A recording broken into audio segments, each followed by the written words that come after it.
another Sam. Right day, the fucking Gooner Graham. Smoke of my lord. Looks great in shorts. Sam Prem, hey. Sam Graham. Fucking United!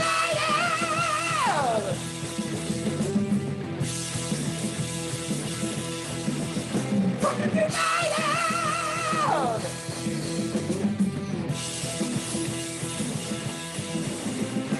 Hello and welcome to the Drunken United Football Show, a completely biased preview of the English Premier League's 2021-2022 season.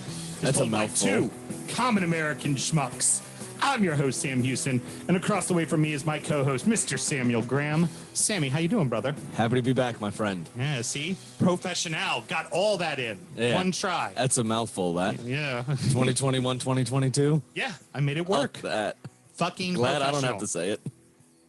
We're recording at Studio H. Oh, sorry, not Studio H. The it's New not. Public House. Ooh. There we go, Mr. Professional. Way to pat Just yourself on the back. Cocky. Just outside our nation's capital. You can check us out on all podcast platforms. Please be sure to rate, subscribe, review, and share with your footballing friends.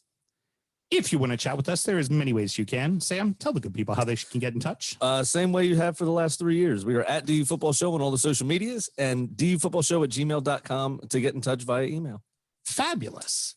Or you could just do what I always like to say, Sam, and get 20 idiots to all fucking zoom in at once. Hi, everybody. They're all muted. They all muted You themselves. told them to Told mute. them to Yeah. mute themselves. That's true. Very good. Very good. Well, then I guess you can't. Well, I guess you can't get the mute button because they're already muted, huh? No, sorry. Oh man, this is Do you want me to terrible. hit my mute button just to make you feel better? No, For we're fuck's sake. We're 30 seconds in. It's already going off it's the already rails. going off the rails. It's already a fucking disaster. Here, Brilliant. I'll go ahead and hit my mute. Sam and myself both work in the wine and spirit industry and both share a deep, passionate love for all things distilled spirits. So as the red-blooded Americans we are, we vow to have a drink in our hand throughout this show and every single show. Sammy, what we sipping on? We have a lovely, lovely bottle. Today is a single barrel that one of my stores picked of Eagle Rare, which is a 10-year-old bourbon. It is proof down. It's not barrel strength, but it is delightful. Got it for about $50 and they are sold out. So can't get it anymore up there. But if you do find the regular Eagle Rare out and about, buy it because it's great. Should be between, I'd say probably $45 and $55. Some people, because it only gets released a couple times a year, do take extra markup on that. So just pay attention what you're doing and be careful. You see $60 or higher, pass. It's somebody just trying to gouge a price on you. So. Yeah, it's good. It's not knock your socks off, but it is lovely. It's a nice little bottle of bourbon. Yeah, it's $45 to $50 good. Yep. Yeah, love it. Excellent. What proof was this one, by the way? 90. 90. Okay. It's for a barrel pick. It is a barrel pick, and they did not. Yeah, it's They like don't go it's, barrel proof. Huh? It's like Woody. Oh, okay. Yeah, they go Always blend a profile. They always blend a Okay. profile and proof down. Very good. Well, lovely little whiskey. So let's go ahead and get the fuck into it, man. We got a lot to talk about. Yes, we do. There we go. Finally produced something. The producer produced something. You and I have done fuck all so far. I've just sat back and watched you set yourself on fire. Well, no, I was perfect. And then I put my foot right in my mouth. Wait, I got a story. Okay. We have a Spanish team we need to follow. Okay. Who's the Spanish team we need to follow? Real Betis. Okay. Why? Because they played a preseason friendly against Wolves. Uh-huh. 4 players were injured. Okay. Mhm. First 2 suspected COVID-19. Seems legit. The third one, vacation. Okay. And then the one that makes them near and dear to our hearts, of course, young Joaquin, hungover. There we go. That was his official injury status for the friendly against Wolves. Yeah. Brilliant. Can't make it out there. Had a little too much of the bottle last night. Real Betis is good. No, he's not young either. He's 40. But his 40th birthday was the week before. Mm-hmm. And you know how hangovers get longer as you get older? Right. I wonder if it was from the birthday celebration. Oh, it's 2 day that he's hangovers. still hungover. I definitely know a thing or two about the 2 day hangover. That is for damn sure. Absolutely brilliant. So on injury time, we will be checking up on Real Betis now. Very good. That's your admin, right? That's fine. Because I already got the IBS to worry about, and then That's fine. I'll just Google it during the show and then talk about it on injury time. It'll be fine. But you'll actually remember to do it. Yeah. Okay. Totally, 100%. He's not going to remember to do it. I'm just telling you right now. He will not. He's going to remember for like a week or two and then just move on. And then fuck it. You know, that he'll be interested in the Belarusian league again because they have team names like Slutskin Breast, and that'll be about And it. they have sex rabbits. Yeah, no, sex bees. Oh, so no, it was rabbits. We thought they were bees, and they ended up being rabbits. Yeah, Six yeah. rabbits. Yes, very good. from the betting company. That's so stupid. All right. Well, this is pretty simple. Let's go ahead and get into it. It's we do this every year. This is 20 clubs with 20 supporters. We're going to do a little rapid fire going around the entire league. Bit of a preview session for everyone to just get to know all 20 teams that are going to be in your fabulous Premier League this year. Remember, 3 of them won't be by the end. That's right. All right, Sam, why don't you go ahead and get the whole ball rolling? I will, absolutely, with our fearless leader, Mr. Simon of the Charm City Gooners, and our beloved Arsenal. How are you today, sir? I'm good. How are you guys? Not too bad, thank you. What I wanted to ask you here is, how do you think Lukonga and Ben White are going to change our team? Because obviously getting rid of David Luiz was huge.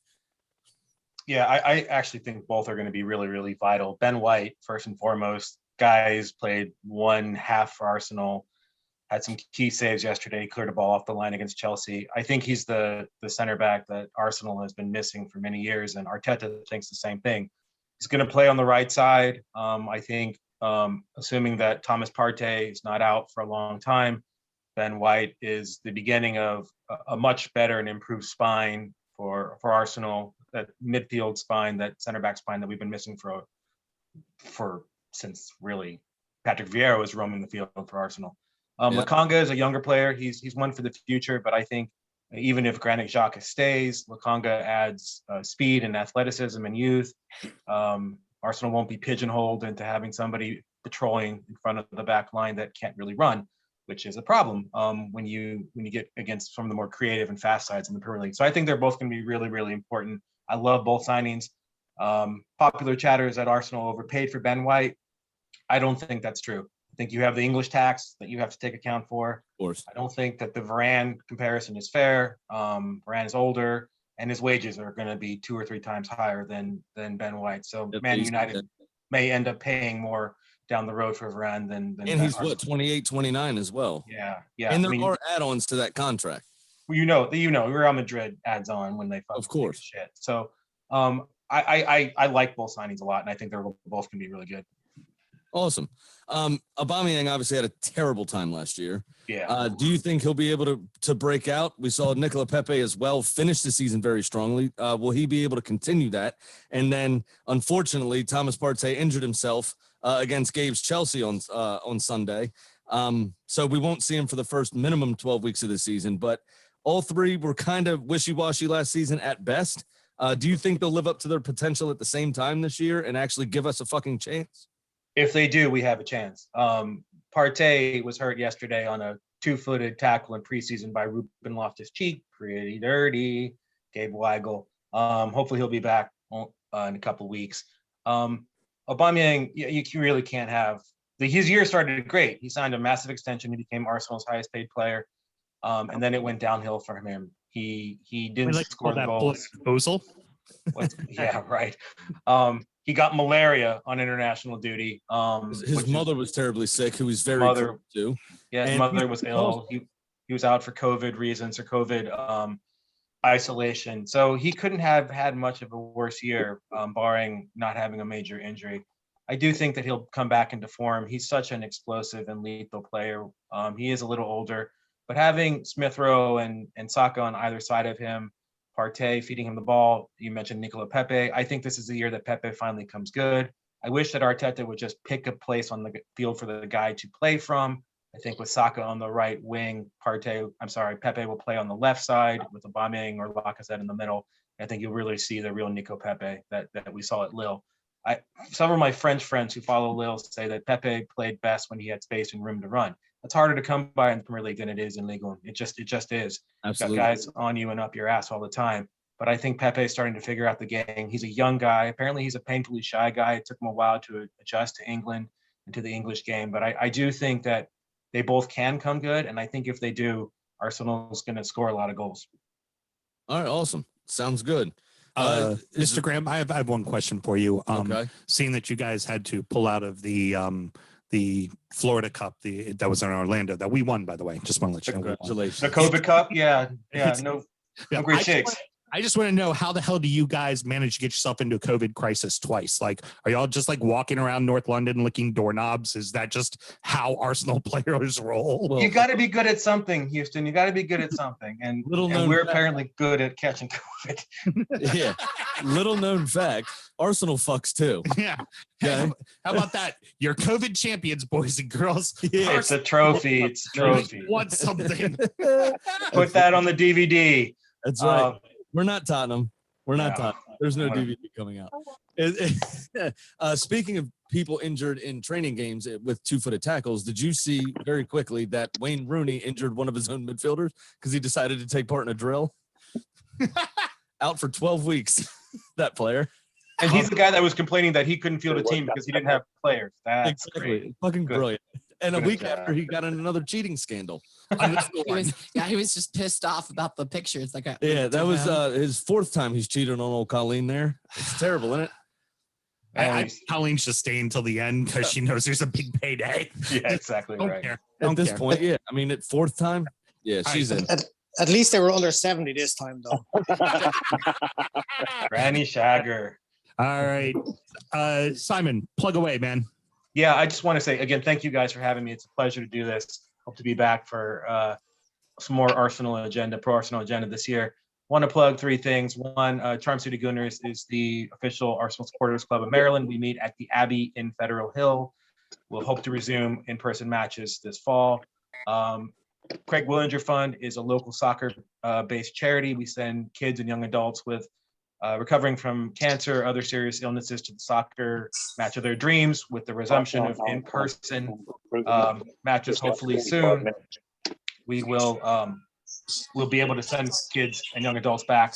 Many of you all have supported us, and we hope to have your support again. And then Gabe Weigel, despite being a dirty Chelsea fan, and I, along with Mike Kavanaugh, another Gooner, followed in the illustrious footsteps of the two Sams and the Mel. We started our own podcast centered on three EPL fans watching MLS and trying not to be horrified. We kicked that off this year. It's called Strangers in Their Own Land, and we're having a lot of fun with it. So thanks, guys, for the inspiration. Excellent. Hey, just like a Tottenham supporter to not mute himself while we're talking about charities and new podcasts and all that good stuff. It took me a moment to find the mute button. Sorry. No problem. All good. Production. My mute button's easy. It's right. Yeah, we are learning and growing together, boys and girls. Yeah, right. Which leads us to our next very, very pristine, utmost important guest. We're going to talk Aston Villa with Her Highness, nonetheless. Lindsay, how you doing, darling? Hi, guys. Still a bit gutted about the Euros and the final, and just, England not being able to just make the most of it. Still a bit depressed about that, but looking forward to a new, wonderful season ahead with Aston Villa. Excellent. Well, let's go ahead and then get into the questions. The real big one, obviously, big signing just the other day, but signing Buendia and Leon Bailey. Is this signaling what we think is the end of Jack's time at Aston Villa? I hope you've not been tormenting Mel too much with this. But yeah, it's really, of course, it can go one of two ways, and there are some. I don't know. I even heard some deluded Arsenal fans a few weeks back when we signed Buendia that, oh, he's coming to Arsenal. Jack's coming to Arsenal. So we don't have 100 million to spend. Yeah. But so there's two schools of thought that, yes, number one, they are replacements for Jack Grealish. Villa will take the 100 mil, walk, reinvest it. They're already starting to do that. But then there's the other school of thought that we are hoping and praying and believing is what's going to happen. So a lot of people don't know, but Wes Edens and Suarez actually own Aston Villa. For those of you who are NBA fans, Wes Edens also owns the Milwaukee Bucks. And you saw what he just did with Giannis Antetokounmpo. He, when everyone said, yeah, let's go Bucks, I was so happy they won, that Villa affiliation. When people were saying Giannis should go to a better team, Wes Edens, offered him that contract to keep him there. And, not only did he keep him there, obviously they won the NBA final. So people are hoping that it's a similar situation with Jack Grealish, that, they're going to give him that money, up his contract, give him a better contract. Apparently, Wes Edens is meant to be in England today, speaking with Jack. I know all afternoon Jack was speaking with Lang, the sporting director. So people are hoping that it's going to be a same situation where everyone else thinks, of course, Jack is going to leave. Why wouldn't he go to City? Why would he not go and, win Champions League, win EPL, every kind of cup? But, him being a born and raised Brummie, our lad Jack, a Brummie boy, some people are hoping that, just that passion and that love for Villa, that he will stay, that money is not an issue, and that he will believe in the plan of what Wes Edens has in store for Villa. So again, it could just be a pipe dream, but people are saying, with these two new signings, it's to actually help support Jack and, to push Villa in that right direction and to keep him on side rather than, him to go to City. So again, I think in the next few days, things will transpire, whether, we have breaking news. Yeah. We do. As of 10 minutes ago, Lindsay, Yes. Jack Grealish is still with Aston Villa. I believe the perfect time for me to interject real quick. Taylor had a pretty good one online the other day. Oh, yeah. 100 million for Grealish seems like a lot of money. Mm-hmm. But when you break it down to 50 million per calf, it's actually a bargain. Hey, exactly. It's pretty underrated, actually. I was just going to say, hearing all that delusion reminded me of the famous quote from one Rick James: "Cocaine is a hell of a drug." All right. And also, real quick, breaking news from Russ just texted me. Giannis is actually an Arsenal fan. So there you go. I'm happy for the Bucks too then. Okay. Second question for you, and then we'll get you out of here. Very overlooked, but John Terry played a very, very important role in your team. In the WAGs meetings? Yeah, he did. Yes, he did. Hey, he was on his best behavior at Villa. He really did a lot with your defense. With his departure now wanting to go find a head coaching job, Dean never really messed with the defense. He just kind of let that always be Terry's job. The pieces are there. It's a great defense. You got a great goalkeeper. Is it going to be able to hold form without Terry being there? Yeah, so this is an interesting one. First of all, I think Terry stayed longer than we expected, and I think what he did was great. And all Villa fans, we're very happy for him. We appreciate, his time as a player, and then the past 3 years as, assistant manager. It's funny because Sean Teal, an ex-Villa defender, I was on a Zoom call with him probably about a year ago, and remember the Villa's first season back in the Premier League, and their defense was just atrocious. I mean, it came down to, squeaky bum time on the last day when, Villa just miraculously stayed in the Premier League when everyone had written them off. And that was because our defense was just terrible. So a lot of people were Arsenal complaining. definitely wrote them off. Yeah. Yes. And we actually took 3 points from Arsenal at the end of that season. Exactly. So a lot of people were asking, well, what the heck is Terry doing then? Is he not the defensive coach? But apparently, Sean Teal, who those of you who remember him played in the 90s for Aston Villa, he said that Terry was not hired as a defensive coach, so that was kind of interesting, like, okay.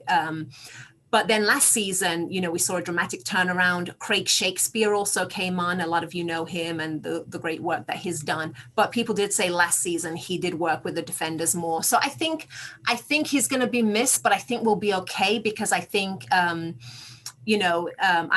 did hear that he did, do a lot of work like with Consa, and you see how far he's come. And honestly, I think even he should have got an England call up.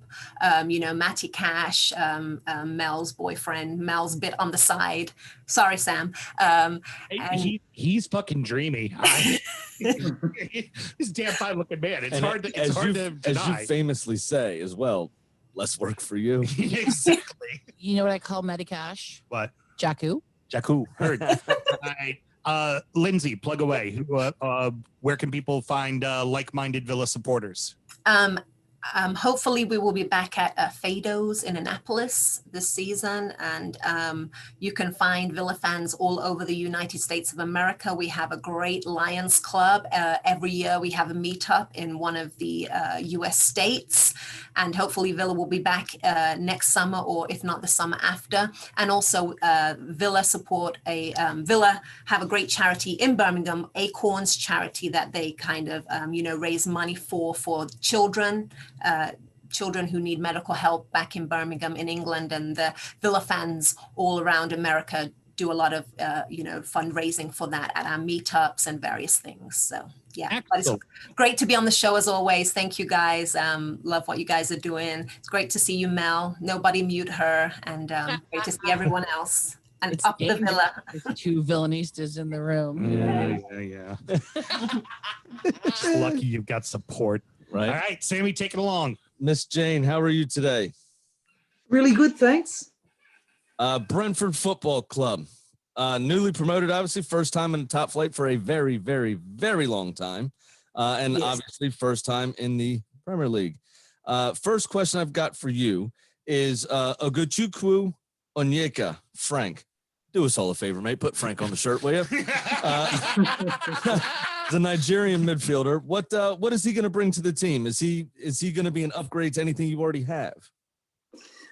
Yeah, I think so. Look, we're at Brentford. We're all kind of still a little bit rosy-eyed. We're just thrilled to bits to be in the bigs, and we're really fortunate this year that we're going to be the underdog Moneyball team. And anything we do right is going to be, people are going to be quite surprised. Anything we do wrong, they're going to go, they're going to do a Fulham, 1 up, 1 down. So what we're really keen to do is stay up.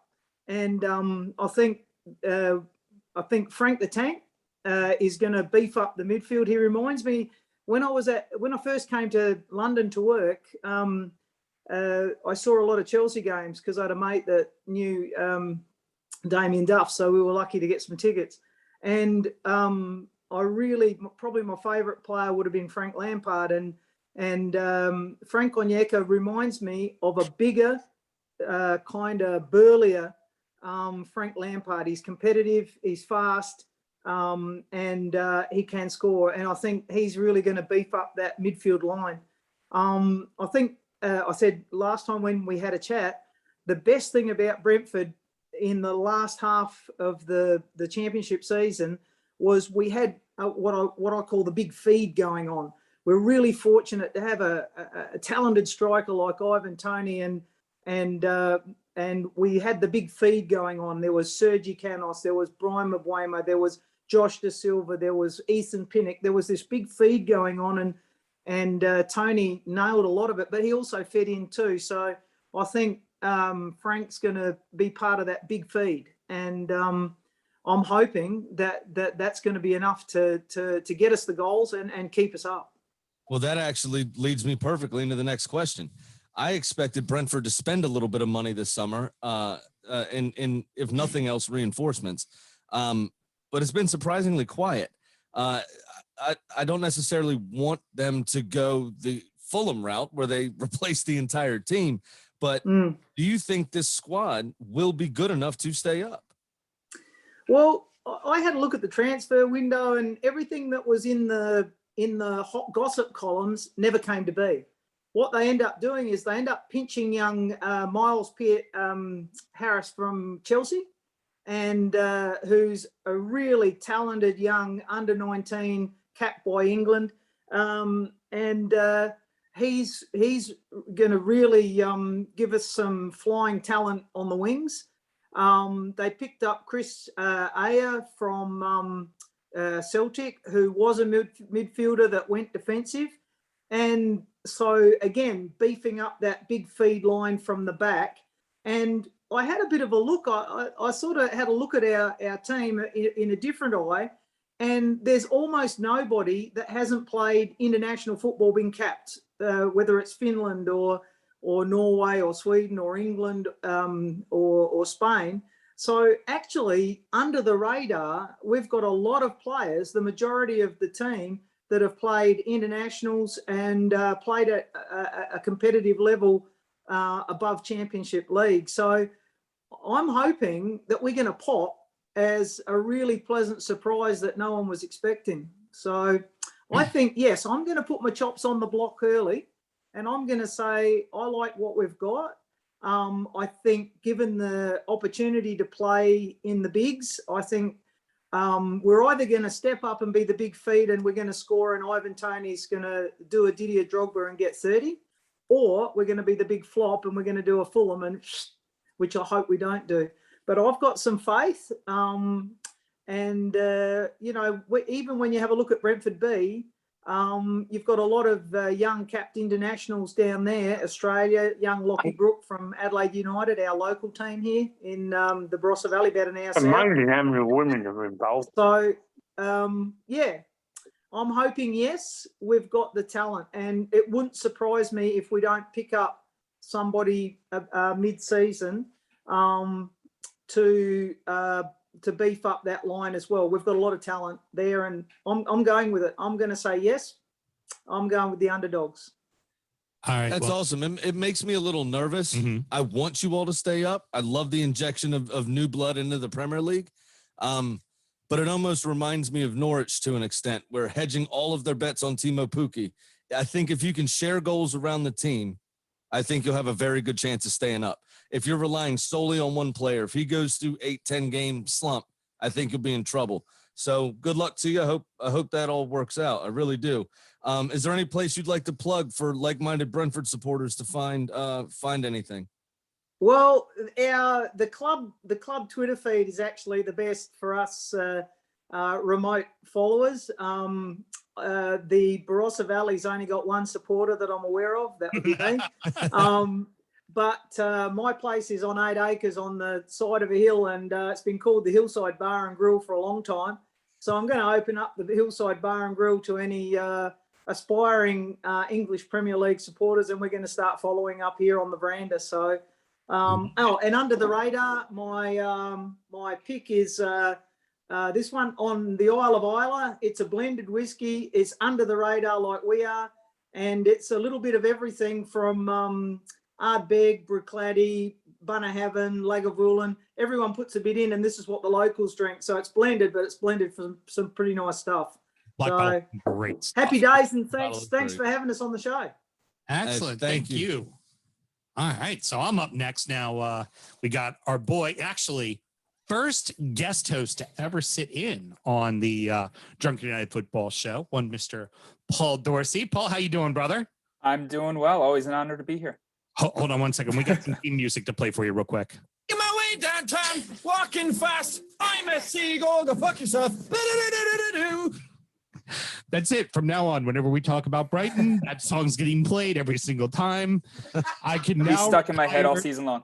I can retire the meme from mind of all the seagulls. Mm-hmm. That gif, I can finally retire that one and then beat this into the ground like a son of a bitch. Let's get into it. Unfortunately, I do not still see a Brad Parker, so there's no yin to your yin. We're not missing him. It's fine. He's showing up just like Crystal Palace is going to show up all season. Not at all.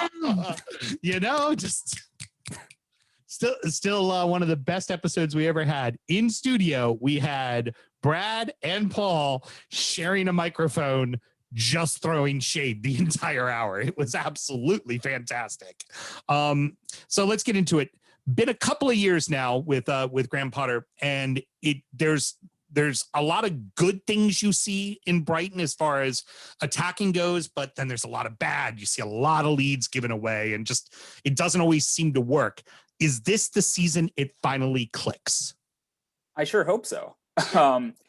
Yeah, that's definitely been one of the big things that we've, as Brighton fans, have been really hoping for in the offseason is getting a striker in, because all the pieces of our team are there except for that goal scoring. And it's really frustrating. We're seeing a little bit, it's preseason and it's against Luton, so take that for what it's worth. But we scored 3 goals last weekend, so I'm excited for that. Aaron Connolly got a goal. He didn't really have a great season last year. He was kind of in and out.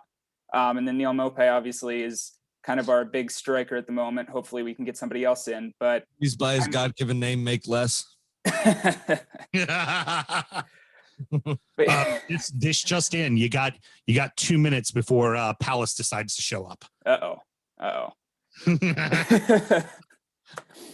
But yeah, no, I really do hope that we can figure the goal scoring part of it out, because everything else is there. I really trust in Graham Potter's style of play, and I think that, if we get the goals in, then it's going to be a special season for us. Excellent. Do you think that, just to kind of play off of that, you lost Ben White. Do you think that there's any other guys you could potentially lose as we get down to the wire here on the transfer window? There have been talks about Yves Bissouma leaving potentially to Arsenal. I know it was talked about, but again, they kind of spent the Ben White money, so I'm not so sure that's going to happen. But yeah, that's kind of died down recently since we sold Ben White. I think that was kind of our big sale of the summer.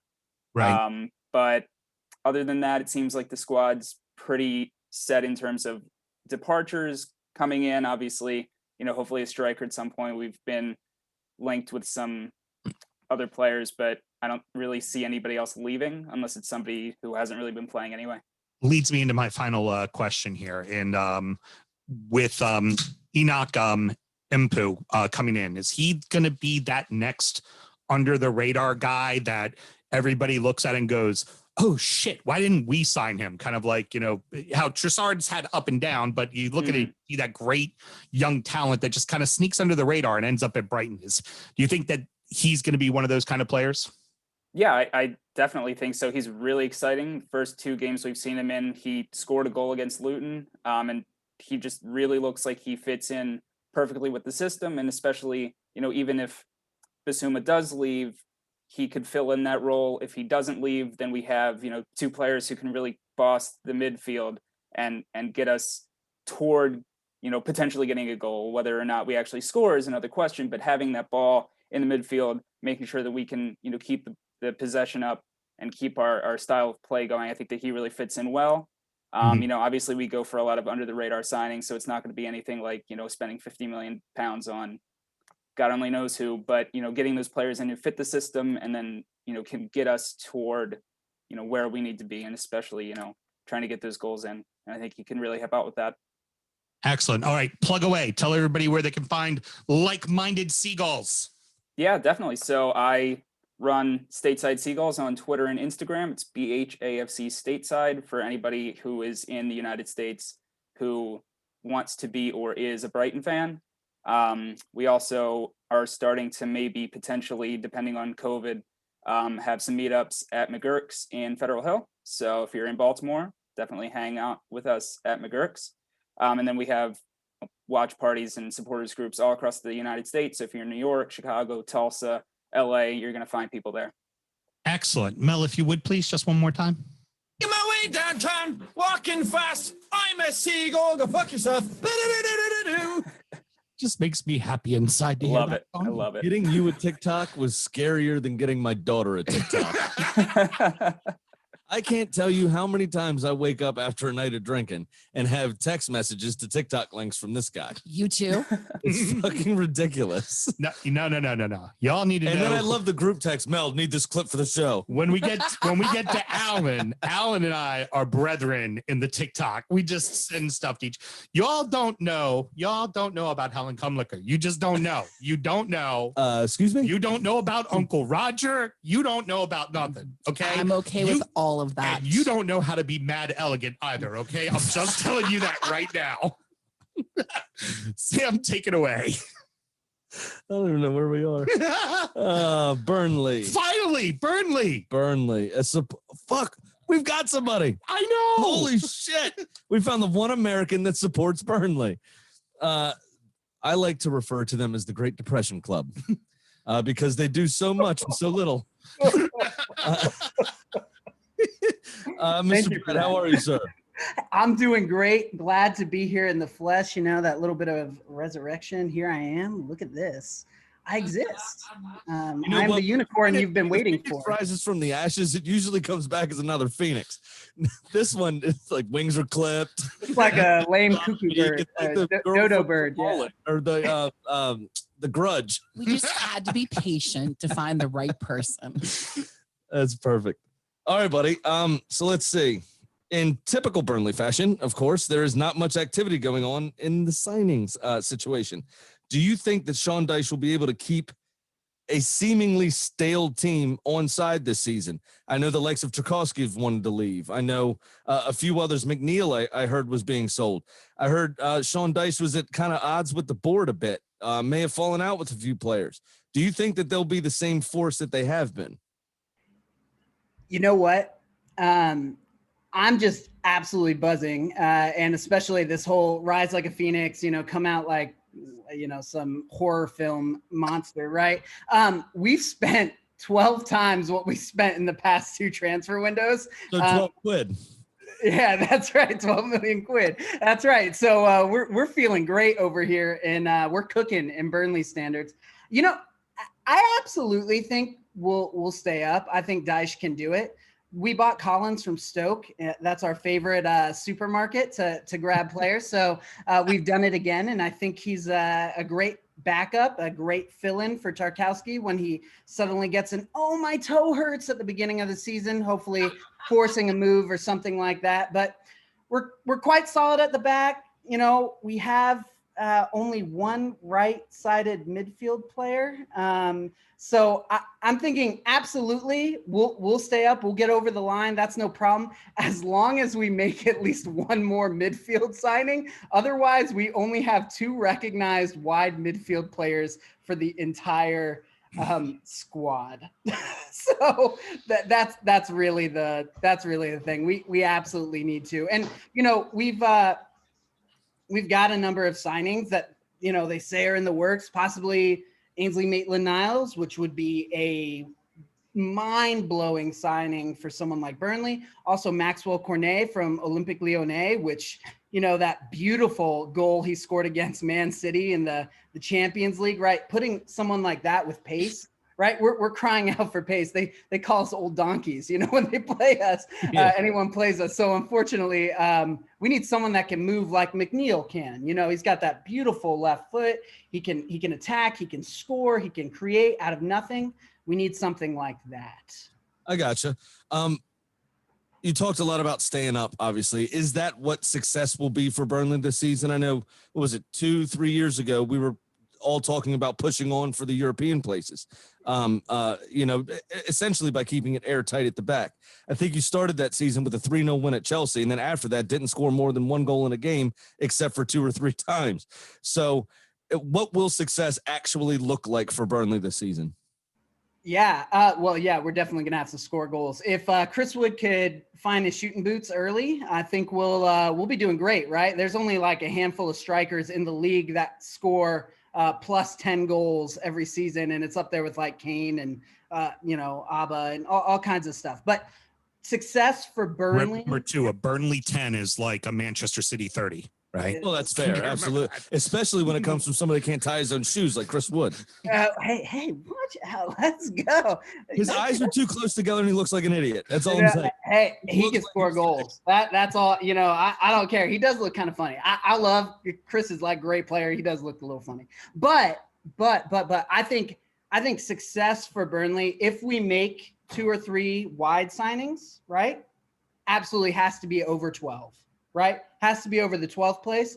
And if we get that 3 creative midfielders, Europe is success. We've done it before. We can do it again. The biggest right? problem with Burnley, I was wondering why Jeff Hendrick didn't play as much as he did when he was there. Mm-hmm. The Irishman, they've all just lacked the creativity. I mean, Ashley Barnes and Chris Wood can both finish things off. They can both head the ball beyond belief. And with Ashley Barnes out there kissing people all the time, it's brilliant. So you'd love to see it. Right. It's fantastic if you can get balls into the box, but they've lacked service. And that's the end of it. The last question I have for you, sir, and then go ahead and plug away where you talk to yourself on the internet.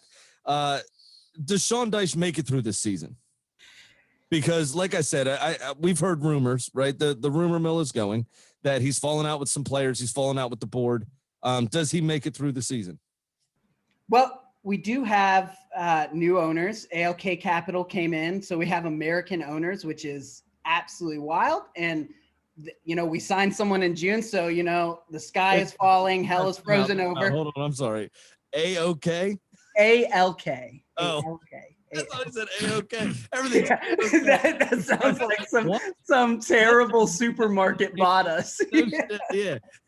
I'm sorry. Continue. It's okay. It's okay. It feels like it's typical Burnley fashion. Now you got to beat up on yourself a little bit. Anyway, yes, he makes it through the season if he's backed in this transfer window.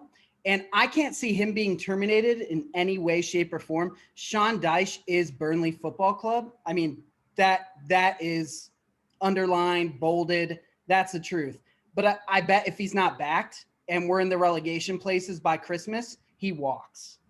I'm almost positive he walks. He's only got a year left on his contract. If he's not backed, what can he do? He's done everything for that club. Shoestring budgets. He kept them up on sub £1 million last season after 4 players departed, right? Like he cleared the training pitch of earthworms. Right. He sucked them all down himself and the gravel. That's right. And the gravel. That's right. Well, where can everybody find you, man? At my Twitter, at Faded Foot, but North American Clarets. We're on Twitter. We're on Facebook. We're on Instagram. We're all over the place. We have a regional meetup in Washington, D.C., hopefully October 2nd against our good friends Norwich City at the Lucky Bar in D.C. There's more regional meetups going around all around the nation, as well as Ontario Clarets, also part of North American Clarets, have a meetup coming. One thing I'd like to plug, I have some friends at Overthinking Football. If you look up on Twitter, Overthinking Football, it's essentially Moneyball, fantasy Prem drafting, right? It's 2 friends out of the Ivy League school Penn. They're just running numbers and who's going to get you the most points back. Absolutely successful. My friend Chris cleaned on like essentially every fantasy group he played, just running numbers and doing it. It's a pretty wild thing. Also, I'm drinking a local beer, Earth Rider Brewery from Superior, Wisconsin. And the only reason I'm drinking it is because a friend gave it to me for free in the backyard last night at a fire. So here I am. Lovely. There you go. Awesome. So make sure you check out Burnley online and go meet up with all 6 other people that support Burnley. Actually, it's 7. I'm number 7. No, I will. If you're able to make it out to the DC thing, I will come out as well. I would love to. Annapolis is 20 minutes away. Nice and easy, and Lucky Bar is a great place to go watch matches. I've got 2 kids. I'm not coming. Yeah. All right.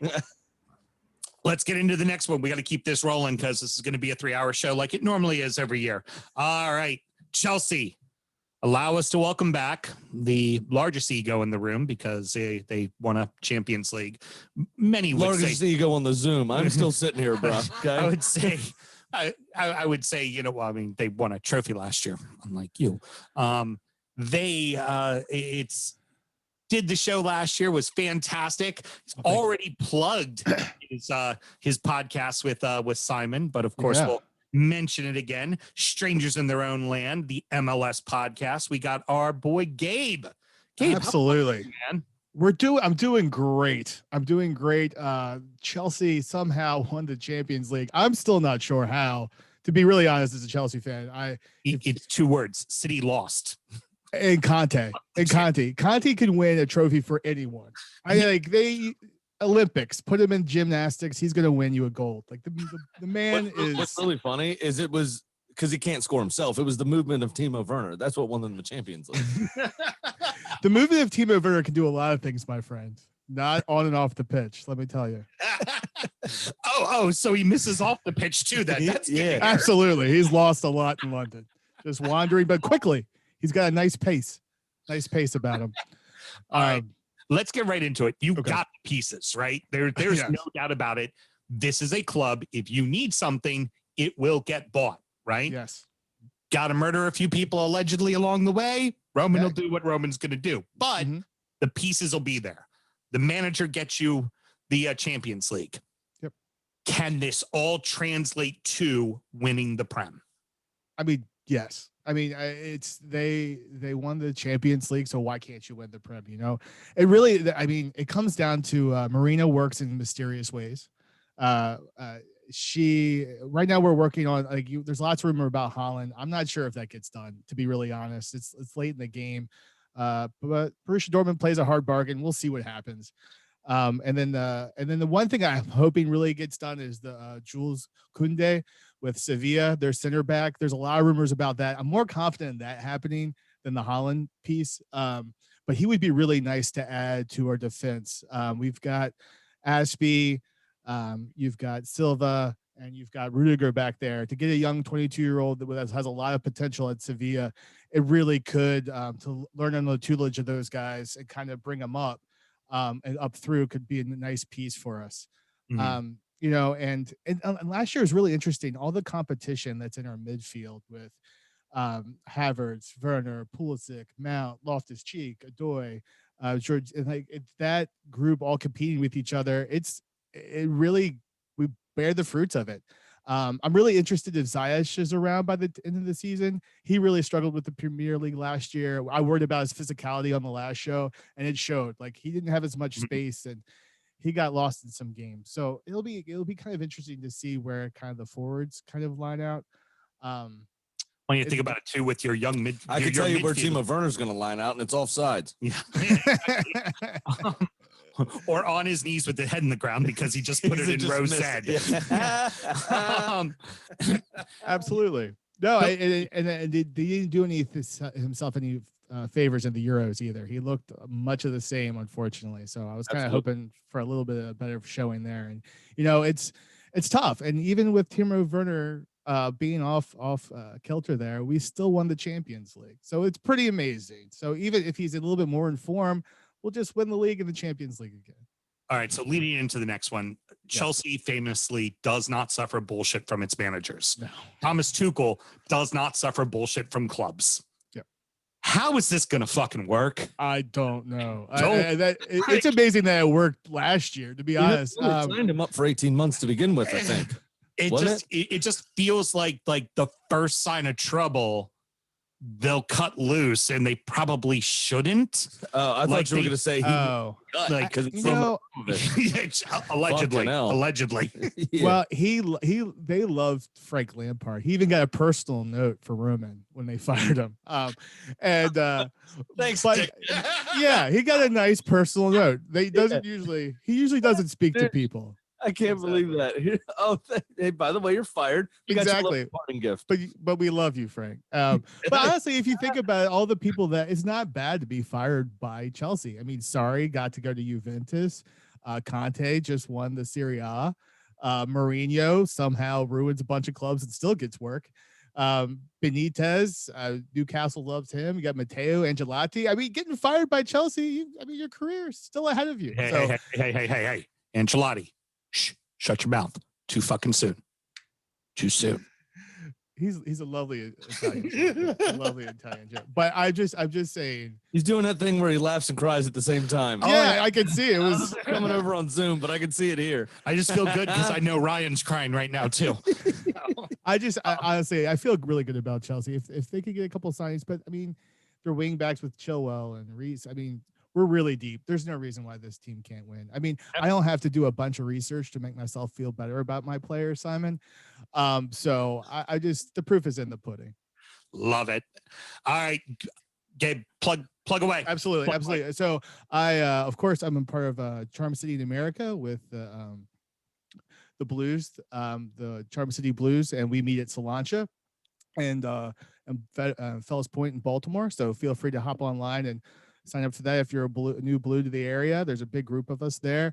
I'm also a part of our podcast, Strangers in Our Own Land, where we try to fall in love with MLS. It's been a lot of fun. I have fallen in love with Fafa Pico, a winger for the Houston Dynamo.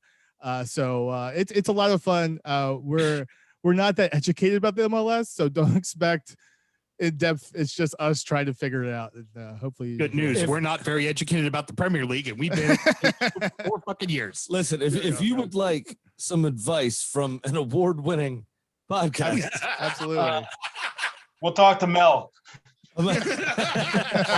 She won 3. We won 1. Yes, Gabe. How can I help you? American Absolutely. Thank you, citizens. Mel.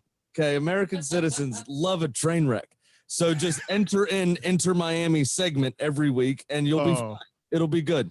Absolutely. Not a problem. Anything that Phil Neville has the biggest black cloud over him. I mean, he's the heir apparent to Kevin Keegan, honestly. He's a hapless fuckface that was a decent enough footballer. Kevin Keegan was world class, but just in everyday life are just hapless fucks, and it's hysterical. All right. Well, thank you very much, Gabe. Sam. Thanks, guys. He finally jumped in on the Zoom. We've got him here. Yeah, fashionably late from the posh side of London. Jesus. Crystal Palace. Mr. Brad, how you doing today, sir? Doing well. How are you? Not bad. I feel like now with your managerial acquisition, we are less rivals now because I kind of want to see him do well. So he can be your manager? Eventually, yes. Firstly, is Patrick Vieira the answer to the boring Roy Hodgson question? That's a really tough sentence to say. Boring Roy Hodgson question. Rory. You want to try again? Nope. We're just going to roll with it. All right. Close enough. I think any manager would have been the answer to that. He's boring. No matter what. Roy Ball. Yeah, it is hard. That was boring, and it was going to be boring no matter what. But we made it boring for him because we weren't going to sign a player until he was gone. And we had the oldest team. You didn't trust the old man with the checkbook, basically. Right. We had the oldest team in the league, and we kept getting older and older because we had a plan. We knew that Roy could keep them in the league. So we spent our money building the academy. We got to Cat 1 academy status, and we started winning trophies with our U23 and U19 teams. Building up, keeping players in South London is our long-term plan. That's the concrete Catalonia, and we want them to stay now, come through our academy, and actually play for Crystal Palace. That's the only way we're going to be the team that we want to be, the club that we want to be. And so, yeah, Patrick Vieira is the answer for a few months. It's either going to end up where he's not good and we're back where we were before, or he's great and he's going to end up somewhere else really soon. So then, then we can look at 2 national teams that are doing fantastic right now with former Crystal Palace players at the helm, either England with Gareth Southgate or the U.S. winning trophies every month with former Crystal Palace player Greg Berhalter in charge, because he was there for like 6 games. Yeah, there we go. He counts. Yeah. He counts. Yeah. Lasted as long as Frank de Boer. We claim London to being ours, even though we only played a couple of months on 2 different occasions. So you can claim them too. I've never heard of Frank de Boer. I don't know what you're talking about. Neither did your players, because they didn't listen to him. He was a dick to them. He was a dick to every one of them and every person in the building, and that's why he was gone in like 40 days. Yeah, exactly. That guy, I hate his guts. So a few signings have been made, which all seem decent enough at least. And letting Gary Cahill go just brought the average age of your squad down to 26 the second it happened. I apologize to everybody that heard that joke during sound check. If Brad was here on time, I wouldn't have made it again during the regular show. Yeah, you would. Anyway, you're probably right. But anyway, the point is this new blood and honestly, the lowering of the average age of the squad, is that all Palace needs to make a push and be comfortable in staying up and maybe try to press on for that Conference League or that Europa League place? Yeah, I mean, it's obviously a risk because there's a massive turnover and who knows if they'll gel or fall apart. But we weren't ever going to do anything besides hang around with a bunch of 32-year-olds and overpaying for guys. Our wage bill was insane the past few years. And by the way, thank you. That was adorable for saying that there are some decent signings. Like, we're making quality signings over and over again. Yeah, we didn't pay 50 million pounds for Ben White. We went and got 2 defenders plus 4 other guys for less than that. So I think we're doing the best we've ever. This is going to rank with top 2 or 3 all-time windows for us. And we're doing it by signing guys that off, yeah. What's that? I said, if it comes off, yeah, absolutely. Yeah, I mean, we're signing guys that are from 19 to 23 years old to 5-year deals. So we're looking long term. Again, we have the academy. We have players that are going to be coming up from the academy. Vieira's already tabbed 2 that he says are going to be on the first team this year. But back-to-back years, we've signed the championship player of the year, or at least the guy who has been the best player. And I can't wait for the Drunken Transfer Show for you to try and pronounce some of the guys we signed. I'm really optimistic with the change in philosophy for Crystal Palace. The boring play is gone. I don't know how we're going to line up. I don't know what we're going to do. But it's going to be different, and we're going to try. So I'm all for that. I hear you. It's what makes me nervous about it for you, if I was in your shoes, is a complete change of the DNA of the club over the last 10 years, right? And every time they do this, 10 games later, they sack the guy and revert to what they did previously that just kept them in the league. So it's a little nerve-wracking that, hey, we're going to do all this fun stuff. It's going to be great. Beautiful football's coming back to the Palace. And then bub kiss. I totally understand what you're saying. I think the one difference this time is they're buying players to do it. Frank de Boer, they brought him in in the end of July, gave him 3 weeks and 0 players. I hear you. That's true. The process has been better. Anything you'd like to plug, brother? Crystal Palace DC on Twitter. When people are allowed to go places, we're at Ireland's Four Courts watching the games. And my older daughter's off at college starting in about a week. So half of the tournaments that I have to go to are done. So we'll be there much more often this year. Up the Palace. Best of luck to everybody this season, except for, that team down on the coast.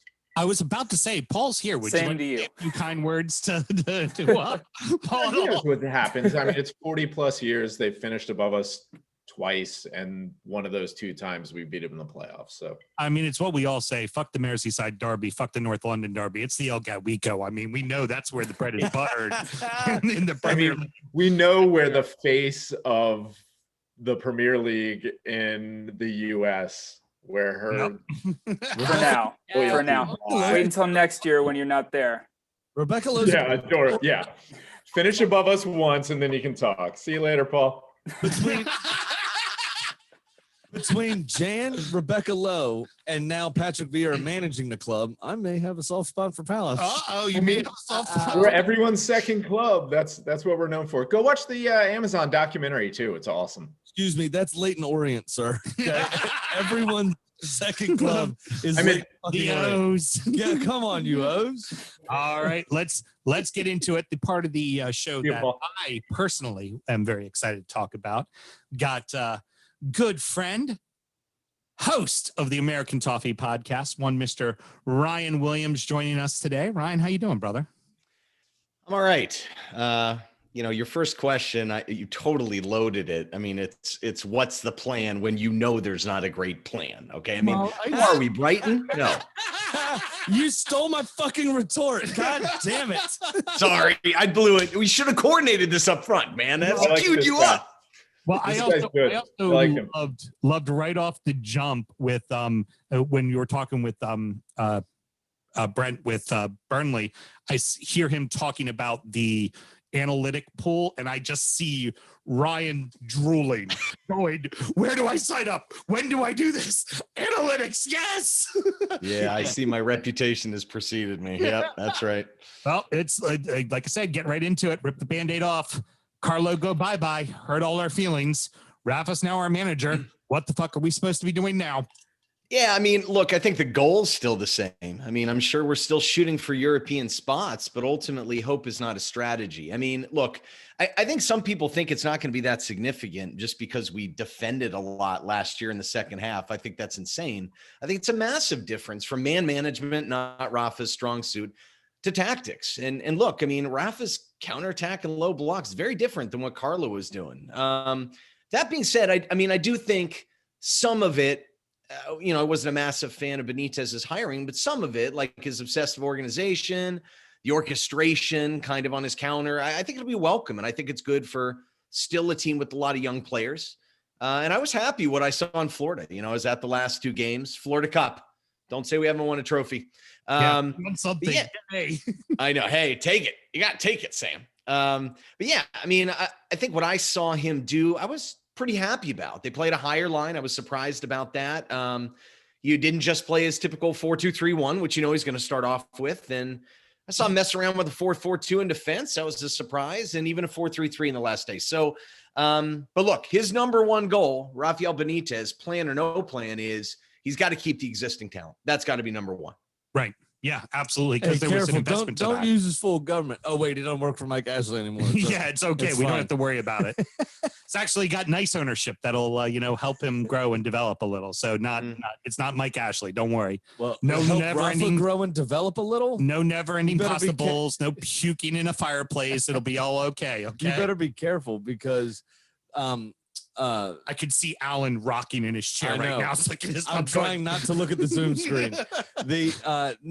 Rafa famously tried to help Cristiano Ronaldo develop at Real Madrid by trying to change his free kick technique. Oh, don't worry. Well, he also told Luka coming with- Modric to stop hitting the ball with the outside of his foot. That was one of his shining moments too. Yeah, Ryan, we know he's going to have a conversation with Hamas about how he takes free kicks, right? There And is how to pass no the ball. way this could We go know that's wrong. coming. There is no way this could go wrong. Well, that's the one that's shocking, though. Think about it. I mean, the owner clearly made this decision to hire the manager. I mean, he had no one else really to do with it. It seems like everyone else was against it. Hire Big Sam again in December. Yeah, but think about that. You hire it. Don't even say that. That's not funny. But yeah, I mean, we don't even say his name on the podcast. You know that. Like, we refuse to utter his name. They will not say Big Sam. They don't. No, we won't. We won't. I won't say it now either. But I mean, look, does it make any sense to hire the guy? I mean, the owner's the one who brought in James, right? So that's your big cash cow, and when he played last year, he was absolutely phenomenal in terms of his production. So you go and hire the one manager, that doesn't really get on with the guy. So I gotta hope that the idea behind that is he knew he could patch it up or it wasn't that big a deal. But boy, that doesn't seem like a wise move, does it? No. Lead into the next question. Yeah. Everton so far have made a few kind of shrewd veteran signings, people that are going to fill out the bench, give us a little depth and seem to help out. But the two standing problems are still out there. We don't play the ball up the right side of the field because we can't, because there's nobody playing there, or we try to put somebody on the left side to play on the right side, which no go so good. Is this still Brand's project? Is there still thought process? There's rumors, but they're rumors. It's a dartboard and a name. You never know what's really going to happen. Are we going to get that right fullback, and are we going to get that right wing? No, Sam, that's the Mirror. Yeah. Is the dartboard and a name. Yeah, heard. It's the Daily Mirror. Okay. Heard. Yeah, it's a good question. I mean, look, it's not Marcel Brands' project, clearly. I mean, he's not selecting the manager. And let's be honest, any club, if they don't have a strong identity and a strong vision, you can't really have a strategy. I mean, you could throw goals out there, but they're kind of irrelevant. And for a director of football, I mean, you've got to have a trickle-down playing style from that identity and vision. That's got to be passed down above you. You can't establish that on your own. That's crazy. It doesn't work that way. You know what I mean? So as a result, I mean, he's bouncing from manager to manager and different playing style to different playing style. And it's hard to work in tandem with a manager and do recruitment differently, every new guy, it seems like every year. And yeah, I mean, you're right. I mean, some of the signings, Gray's an interesting signing. I mean, he's got to work harder and he has to adapt. I mean, he constantly dwelled on the ball at Leverkusen. It took forever. He's going to have to change that. I think every new manager deserves an advocate. I mean, Townsend works for me. He's not that expensive. I mean, look, at least that's all three of those signings were dirt cheap. They're fine. Yes, that's the key. Look, if you're going to go get old guys, don't spend any money on them. That makes no sense for a team that doesn't have massive revenues. Spend your money on the younger guys that either get a return on investment downstream in terms of performance or a return on money. And look, we know Everton clearly need a right wing and a right back. So the problem is they're counting on a Moise Kean sale to PSG, and PSG is playing hardball. Of course they are. If that happens, I think it'll be okay. But otherwise, I don't know how Brands is going to get, much sales out of a combination of guys. Maybe Andre Gomes leaves. John Joe Kenny will probably go. God knows what's going on with Gylfi Sigurdsson's situation. Bernard went, he was on a free basically, but he was on big wages. So, I mean, there's some room there. But look, put it this way. Worst case scenario, Moise Kean plays for Everton this year. I mean, the guy banged in 17 goals, non-penalty goals for PSG last year, and it wasn't nothing, And look, don't sleep on JP Bamin. I'm telling you right now, man, when he was signed to replace Guy a couple years ago, Brands, I thought it was the best move he made in a long time. He's been injured for 2 straight years. He looks like the beast he signed out of Mainz. So that's going to help a lot. But yeah, I mean, if you don't get right-sided players enough, it's not going to help. And we need at least a right back and ideally a right wing. So what we need to do is spend $50 million on bubble wrap and wrap JPEG in it. And the problem is though, you're behind financial fair play at this point. So that's the narrative. Yeah. He's more fragile than Carson Wentz. Oh shit. Walk into his car to training and breaks his foot. He's been healthy. He's been healthy so far. So far, he's been. I mean, he hurt his last injury was he was playing a particle board for you, dude. You laugh. The last injury he had, he got it playing soccer tennis. Yeah, and he was out for 2 years. I know. And he was coming back. He looked good. I think he played 45 minutes, right? Yeah. Soccer tennis injury. Months after that. Yeah. Ryan, plug away. Yeah. Check out the American Toffee Podcast. On Twitter, USA Toffee Pod. Check out our Discord server, linktr.ee /USA Toffee Pod. We got some good stuff coming out, including a nice interview with Tim Howard. And we're also on Toffee TV USA. So check us out. Excellent. See, you managed to do it without dropping an F-bomb. I'm proud of you, Ryan. And did you chase all of your kids away so they didn't hear us dropping F-bombs left and right? I can hear him in the background. So my 11-year-old went to all the matches, in Florida. So he heard and saw some things that has never seen from him. He's had a lot to talk about the last couple of days. All right. What's funny? What's funny about Florida real quick? Arsenal Facebook that I saw and Twitter was blowing up with couldn't cancel my flight, still here. Anybody want to do anything? We saw a couple of them. Really? We saw a couple of jerseys. It was really sad. I felt so bad for everyone. I know. They were all over the place and it was pretty sad. And they're like, we're fucking stuck. Hotels. Yeah. Flights. So COVID. Here we go. I gave a couple of beer. That's all I could do, man. I did my part. We appreciate your charity more. Thanks, Ryan. Hey, you're welcome. Damn, now it's time for us to walk around in circles and talk in the ground. No shit. Gecko. I have questions about Bielsa, my friend. How are you? One more time. Gecko. There you go. How are you, sir? I'm good. How are you, Sams and producer Mel? Doing very lovely. Well. Obviously, you had a great season last season, for a newly promoted side at least. Will Marcelo be able to keep this going, or will it crash and burn as it has in his previous jobs? I know we kept asking that question last season, but now he's got a full season under his belt. I know it's kind of stop-start. The season was weird with COVID. It was kind of, I don't know if you had time to get tired, if that makes sense. You just kind of went on adrenaline. Now that we have a regularly scheduled program, will he be able to keep this going? Yeah, I think Leeds they're not suffering a second season syndrome. This team and the back room, they're symbiotic. Like Victor Orta, he scouts, he gets the players, he knows what's missing from the team, he knows what Bielsa needs. Because usually when it flamed out with Bielsa, the board would say, "Oh, we're going to spend money," and they wouldn't spend money. Everyone talks about Marseille, but this was when African League of Nations is in January, and Bielsa said, "I'm going to need players because 2 of my guys are going to the African Cup of Nations." And then they faltered, when they were missing, but then they came back and won the last 5 games of the season in Marseille. So they have that togetherness between the board and the coach and the squad.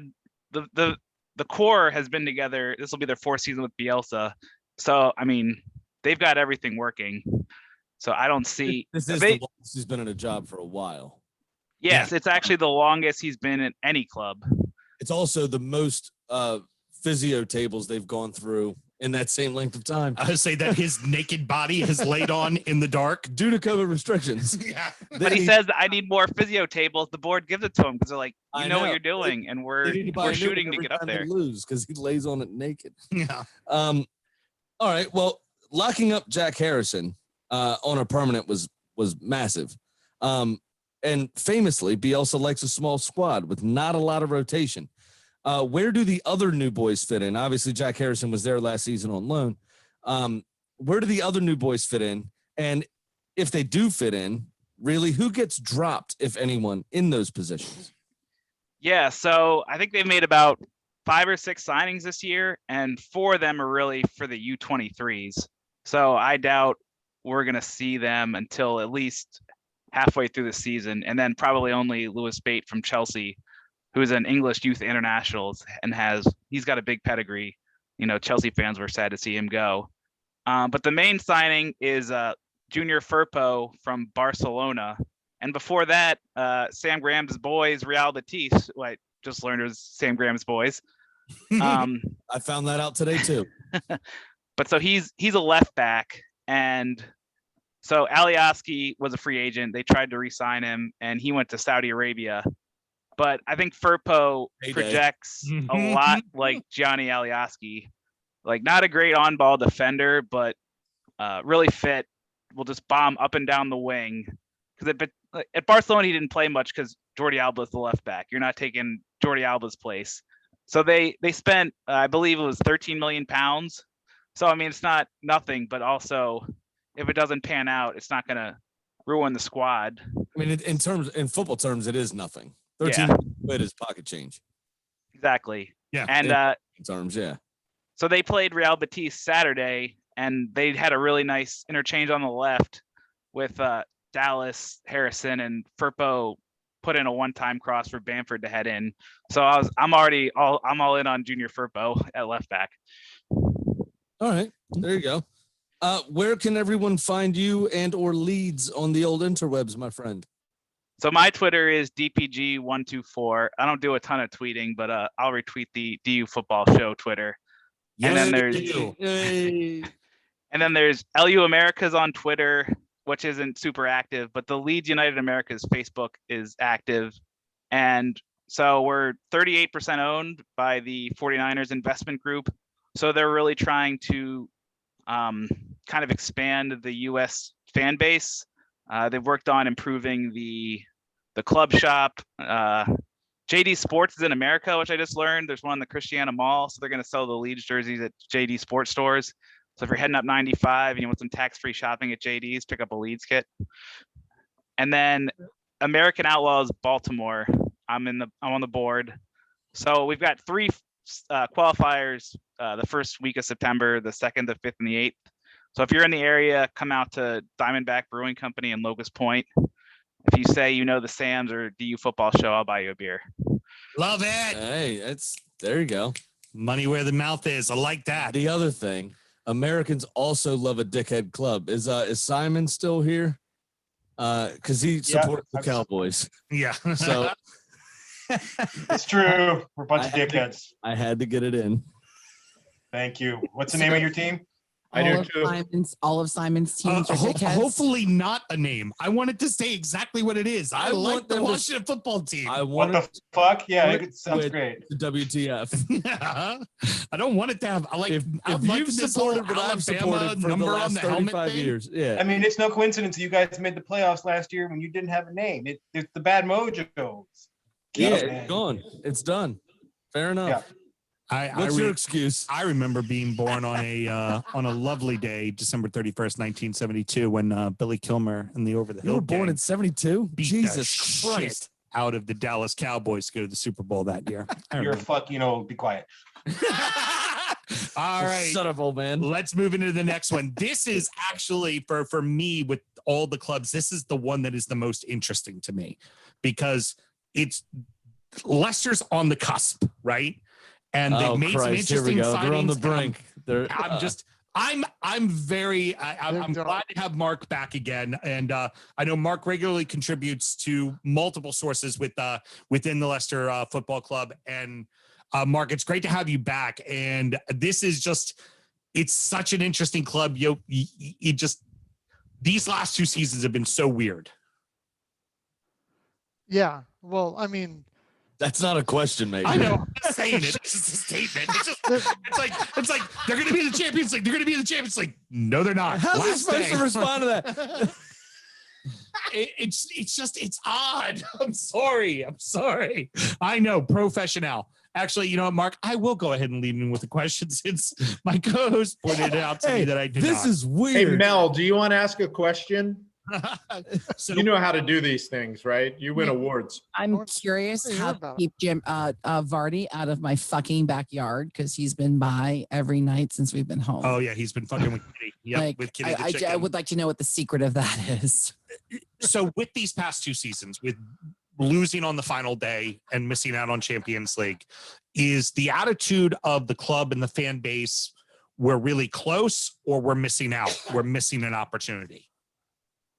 It's never. I mean, we're Leicester City. I mean, we won the title, and that's like enough for everybody's whole life essentially to have won the title, right? I mean, because that it's still like never going to happen again, right? I mean, but so I think that what we've seen with the Leicester City fan base is there are some people who might feel like we've missed out, but I think really, in general, we're really just happy in the way that the club has taken the title year and then turned that into basically becoming, I mean, one of the top 6 or 7 perennially now in terms of just the way the club is run. I mean, we go from roller coaster up and down. I mean, we lost our owner in a helicopter crash in the outside the stadium. I mean, it's tragic, but the club has just stabilized to this point where we have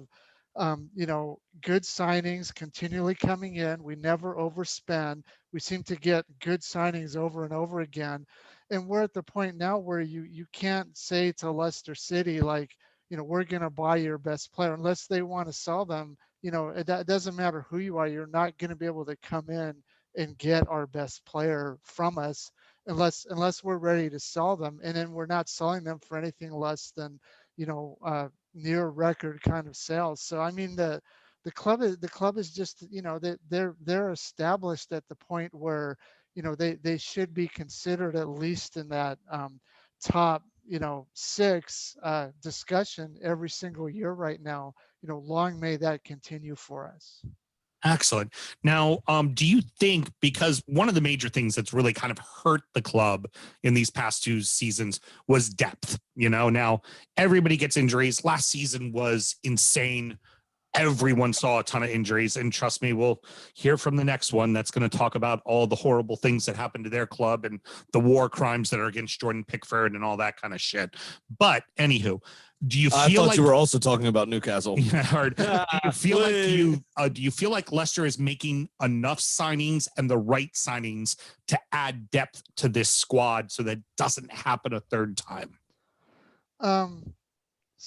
So with Leicester, it's a combination, right? I mean, so we have some names. So we had some players that came up from basically our academy and youth system that really hit it off really well. Like Harvey Barnes was one of the, he was a terror in the league, and then he went down and got hurt for the rest of the year. James Justin is another player who was doing really well. He'd actually, he was in the team, and Ricardo Pereira was not going to get in ahead of him until he went down injured. He's coming back. Harvey Barnes is back. James Madison was 50% for most of the last part of the year. We had center back injuries. So those guys are all coming back. And then there's a new player, the name you're going to hear, Kieran Dewsbury Hall, who's actually looks like a really good midfielder who's coming up.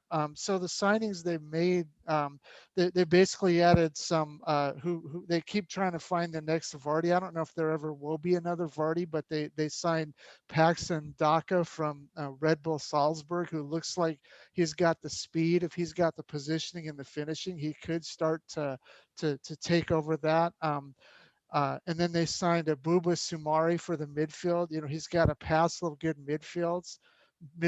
I don't think we're going to lose Yuri Tielemans. They were talking about, oh, he might go to Liverpool. I don't think that's going to happen. I think the situation at Leicester is really good there. So I think that the combination of the players that are coming up, the combination of the players that are coming back, you know, I'm expecting there to be, you know, a good, like we're going to need those Europa League games and a good run in the Europa League to keep all the players satisfied, because, you know, the quality that they're really getting into their starting 25 is just really going up right now. I mean, it's you know, it's a good time to be a Leicester fan for sure.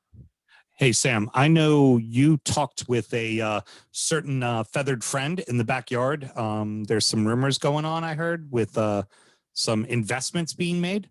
Yeah. So apparently one night after having the old tipple of vodka and Red Bull, Jamie Vardy went on eBay and bought a stake in the Rochester Rhinos in the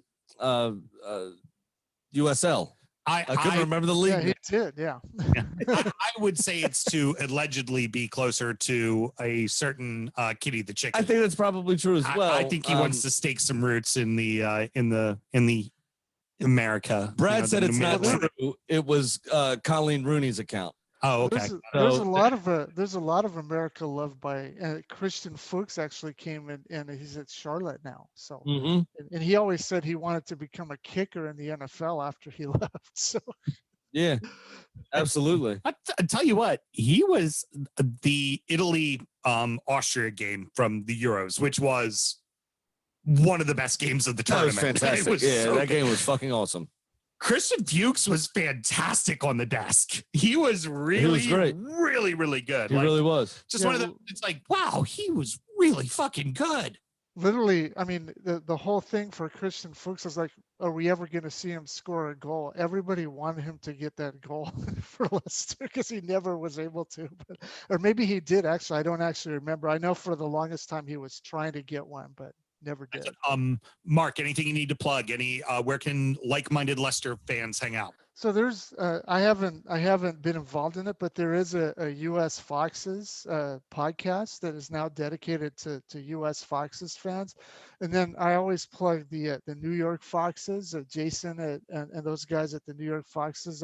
They've long been the top supporters club for anybody in the US who's following Leicester, and they've been the leaders for a long time. And then if you're into charity stuff, anything that's associated with the Vishai Foundation that Leicester City runs, basically they do tons of charities in Leicester. They have for a long time, and his son has kind of continued that mold of just being a big benefactor to the Leicester community. So anything just having to do with that, I just plug into, and you'll be on very solid ground. Excellent. Love it. Thank you very much. So, Sam, we can go ahead and move on to Manchester City, right? We don't have to talk about the next club. We can just pass on that one. All right. Skip that right over. There's not really much we need to talk about. For how late Brad was, Russ was that early. Okay. So let's give Russ his due. Right. Okay. Mr. Russ, how are you today, sir? Liverpool Football Club. Everybody, please, moment of silence and respect for the Dutch tulip, Virgil van Dijk. Thank you. Please continue. Russ, how are you, sir? I'm doing well. How are you all doing? Not too bad, my friend. Was doing better. Speaking of the Dutch tulip, will Virgil van Dijk's return be the only thing Liverpool need to be title contenders again? No, but that's going to give them a big step forward. Losing him, definitely, you lost the leadership, you lost that backline chemistry, and then just compounding injuries all year. But you did get to see a few people step up later on in the season, which was nice. But, with Virgil in the lineup the last few years, they had 97, 99 points. They take Virgil out on a cheap shot by a goalie. They drop down to 69 points for the season. Well, you see, you need to understand he doesn't have very long arms, so he used his very long legs to hurt him. T-Rex came flying in and kicking and took out the Dutch Dutch man. On Instagram the other day. What's that? Jordan Pickford's pajamas. Uh-huh. Not attractive. They were terrible. You know what he does? Saves fucking penalty kicks in Euro finals. That's what that man does. Sorry, Russ. But, no problem. But one of the things getting Virgil back is going to help push the players back into their natural positions. You're going to get Fabinho being able to play up in a defensive midfielder. And now you've got a stable of talent coming back there with the center backs. You've got, Matip coming back for a few matches at least, Gomez coming back. And then the two young guns, William and Phillips, they definitely stepped up there on the run to end the season. So it's definitely going to help round them back in. But they also got to get that midfield solidified, and the front three need to get back on form. Fabinho playing defensive mid is everything to that team. When Klopp started playing him at central defense, it completely fucked their chemistry. You know what I forgot to say? Actually, and I can say that fairly as an Everton supporter. It ruined everything in their season when they moved him back to center defense. You know what? I'm going to save it for Ray. I'm not going to bring it up yet. Mm-hmm. All right. Anyway, the second thing I wanted to ask you, sir, is after the last two seasons where you got a Premier League title, right, and a Champions League title, the 2 seasons prior to this last one. So in the last 3 years, you have a Champions League title and a Premier League title. Is anything short of lifting one of those 2 trophies considered a failure this season, now that you will have a full complement of players?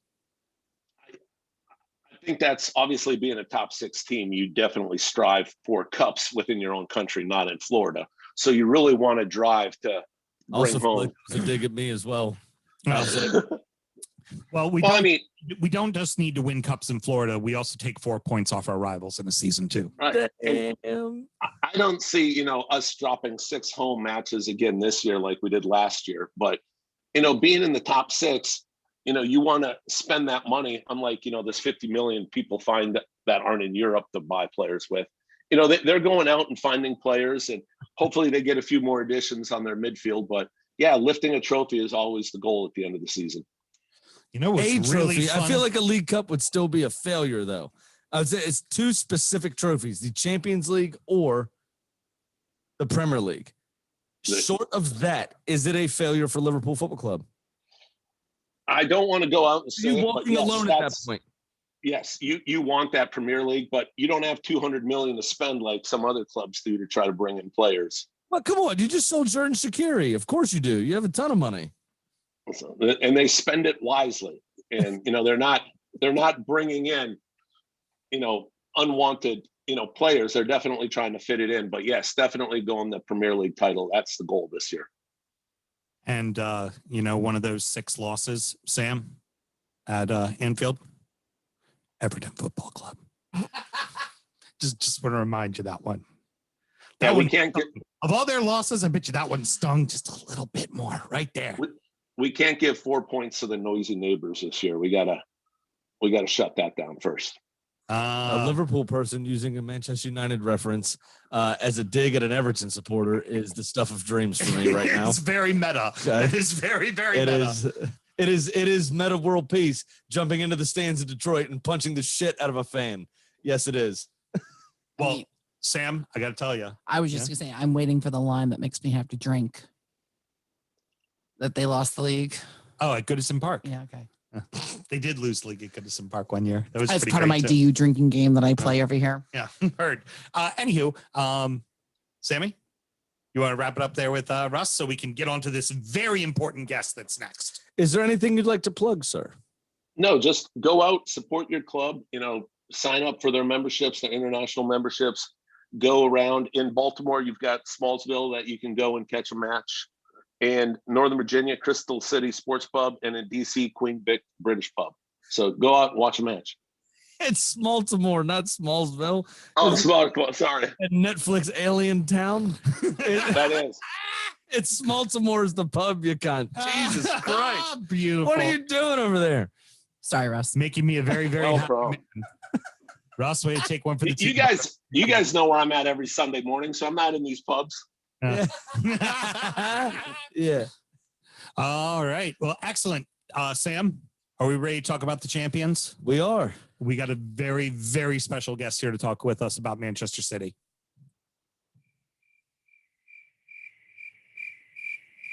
That is fucking exhilarating.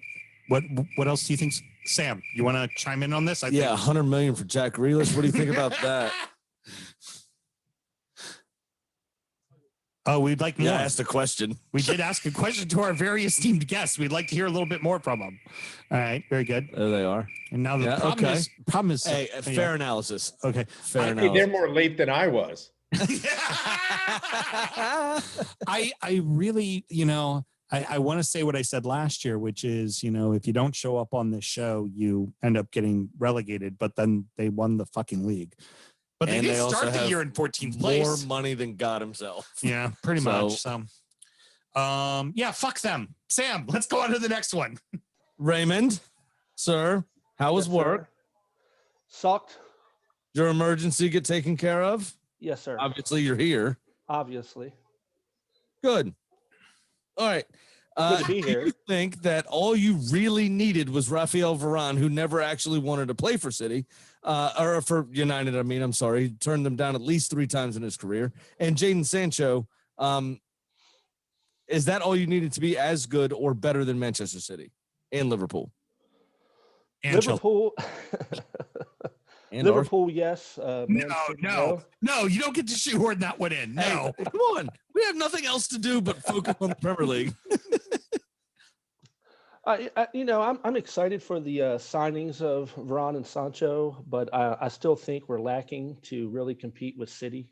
I still think we have the chance to be top 4, stay in the Champions League, but to compete with City for the Premier League title, I still think we're short a defensive midfielder. I think Matic being 33 now, I think as his birthday was yesterday, is just too much tread on those tires. And I really think, if we got that defensive midfielder that we should have gotten, I think that would, we got 2 out of 3 pieces. We just need that third piece, I think, to really compete for the title, in my opinion.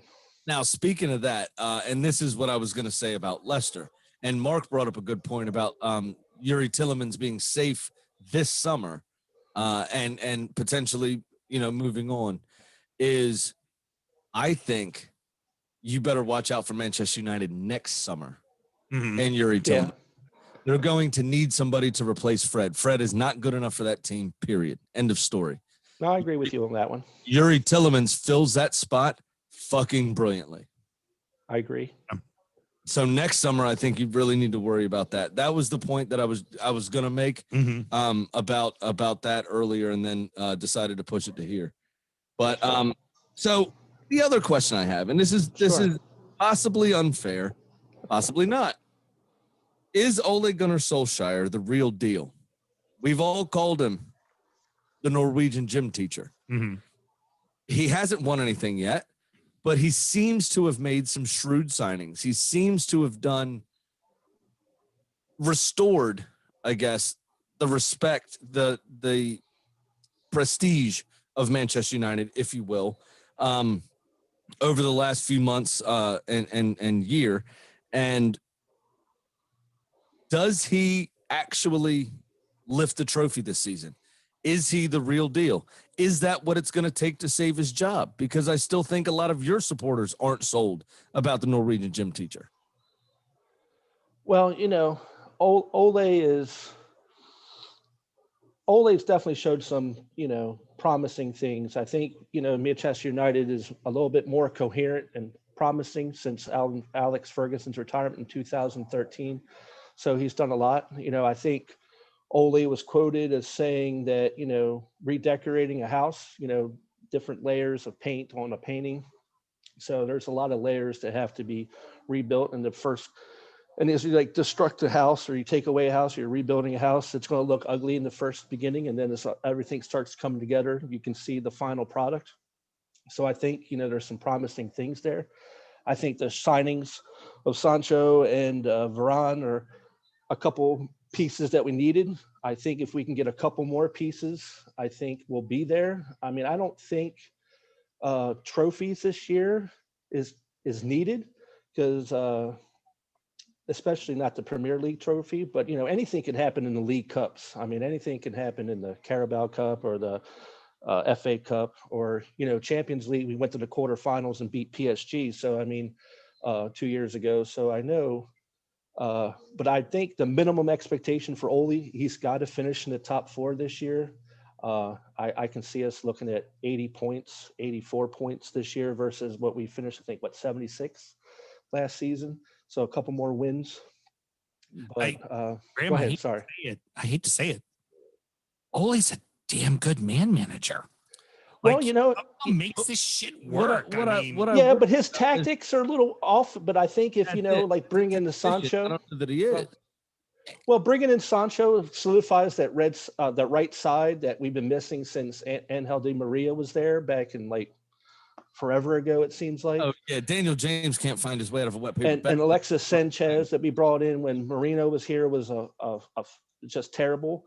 And if you look at how Manchester United, I mean, other teams play Manchester United, they always doubled people on the left side with Rashford and Shaw, and didn't really care about the right side because Wan-Bissaka really had nobody to deliver the ball to. So I think that's going to open up a lot of opportunities and more offense. But him bringing in the guy from Chelsea, to help defend our set pieces, which we were terrible in last year. I forget his name from Chelsea. I think that's going to help solidify our team. So, and then we actually have a football, what's the word I'm looking for? Director. It's not all up to the Glazers. So I think that's going to be a huge thing too for Ole. So. All right. Well, anything you'd like to plug, my friend? Where can I mean, not that you really need any help. Where does Manchester United live on the interwebs? Well, I think, first I'll plug you guys. Everybody should be a P1 supporter. Sorry, I just think that's you guys are the best. I'm sorry. You mean like you, Ray? Yes, like me. Yes, And, I didn't stick my leg out to catch a taxi Number for one. the first time. Dare I say, this number season. one. But if you're in Baltimore, you can check out Charm City Reds. They play. They have all their matches at Tom Cotter's and Fells Point, and then you have Red Devils DC. They usually have all their games at the Lucky's Bar in DC. So they're really two great supporting clubs. I follow them on Facebook, and I've been to a couple matches there. Great team, great crowd. So check them out if you're a Manchester United supporter.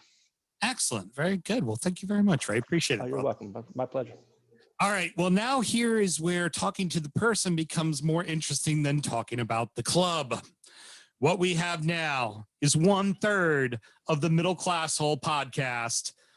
The mad, elegant host that, you know what? He has the drip. He does everything. He's eventually going to take over for one Mr. Sam Graham, the smoothest motherfucker on the planet, Alan. Did he write this shit himself? Good evening.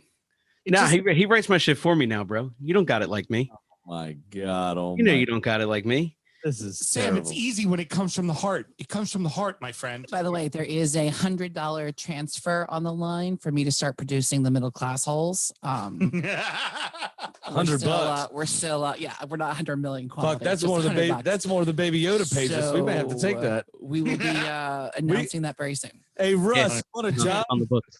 Russ, get on deck. We're gonna probably have to have you start producing the We show. have to record 4 shows every Monday, you cunt. Name the file, dickhead. That is very inside. Fuck. Our people are meeting at a kebab shop in fucking in fucking Blythe. Just what's funny? It's a kebab shop that has all you can eat spaghetti. Do we really have to talk about your club? Can we just? Can you? No, we can talk about whatever. Okay. Yeah. Now, There has to be something said real quick. Real quick. The consortium, not consortium, the trial, I don't know what you call it, tribune, that's kind of deciding on what's going on with the sale of the club to the Saudis, has decided to close up shop for the time being until January or around that part of 2022. So Mike Ashley is definitely going to be in charge for the rest of this calendar year, definitely. The other piece of that is he said they are not have actually looked at any transfers so far. They're going to specifically look at the loan market. Never heard of that player before. Yep. And then in that same interview said, That's really shameful by me, isn't it? Or awful by me. That's awful by me. Yeah. And that sums up Newcastle football. Yeah, that's Thank about you it. for coming out. Anything you'd like to plug, sir? Anyway, guys, you can hear me talk about more important stuff on the Middle Class Holes. You can follow us on Twitter and Instagram. It's at MDL Class Holes. Yeah, I mean, you guys summed it up in a nutshell. We're fucking going down, maybe. I don't know. The three that came up are fucking terrible. No offense to all of you. So maybe by the skin of our teeth, we fucking stay up.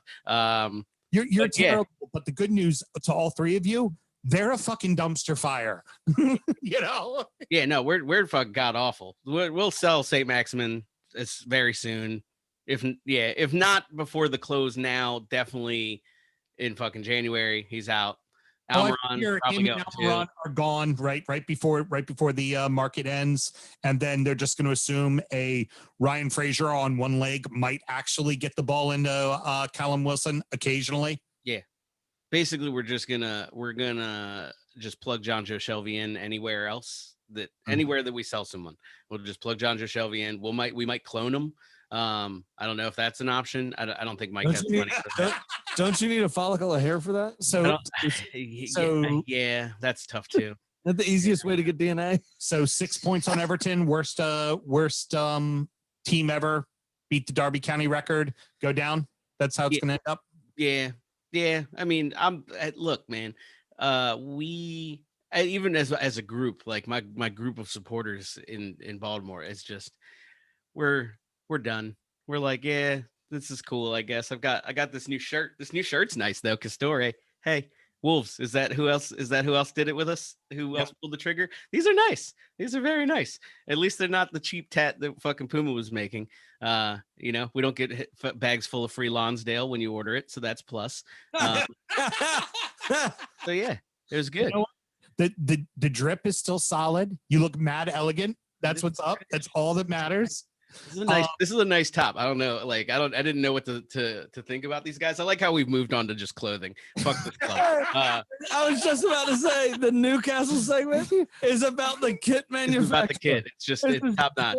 Because this is about what Newcastle deserve. Like Sam said, some loans maybe, probably not though. Arsenal's not going to give up Willock, so there goes our fucking season. They're trying to sign Joe Willock on a permanent. The problem is Arsenal want fucking money for him. Yeah.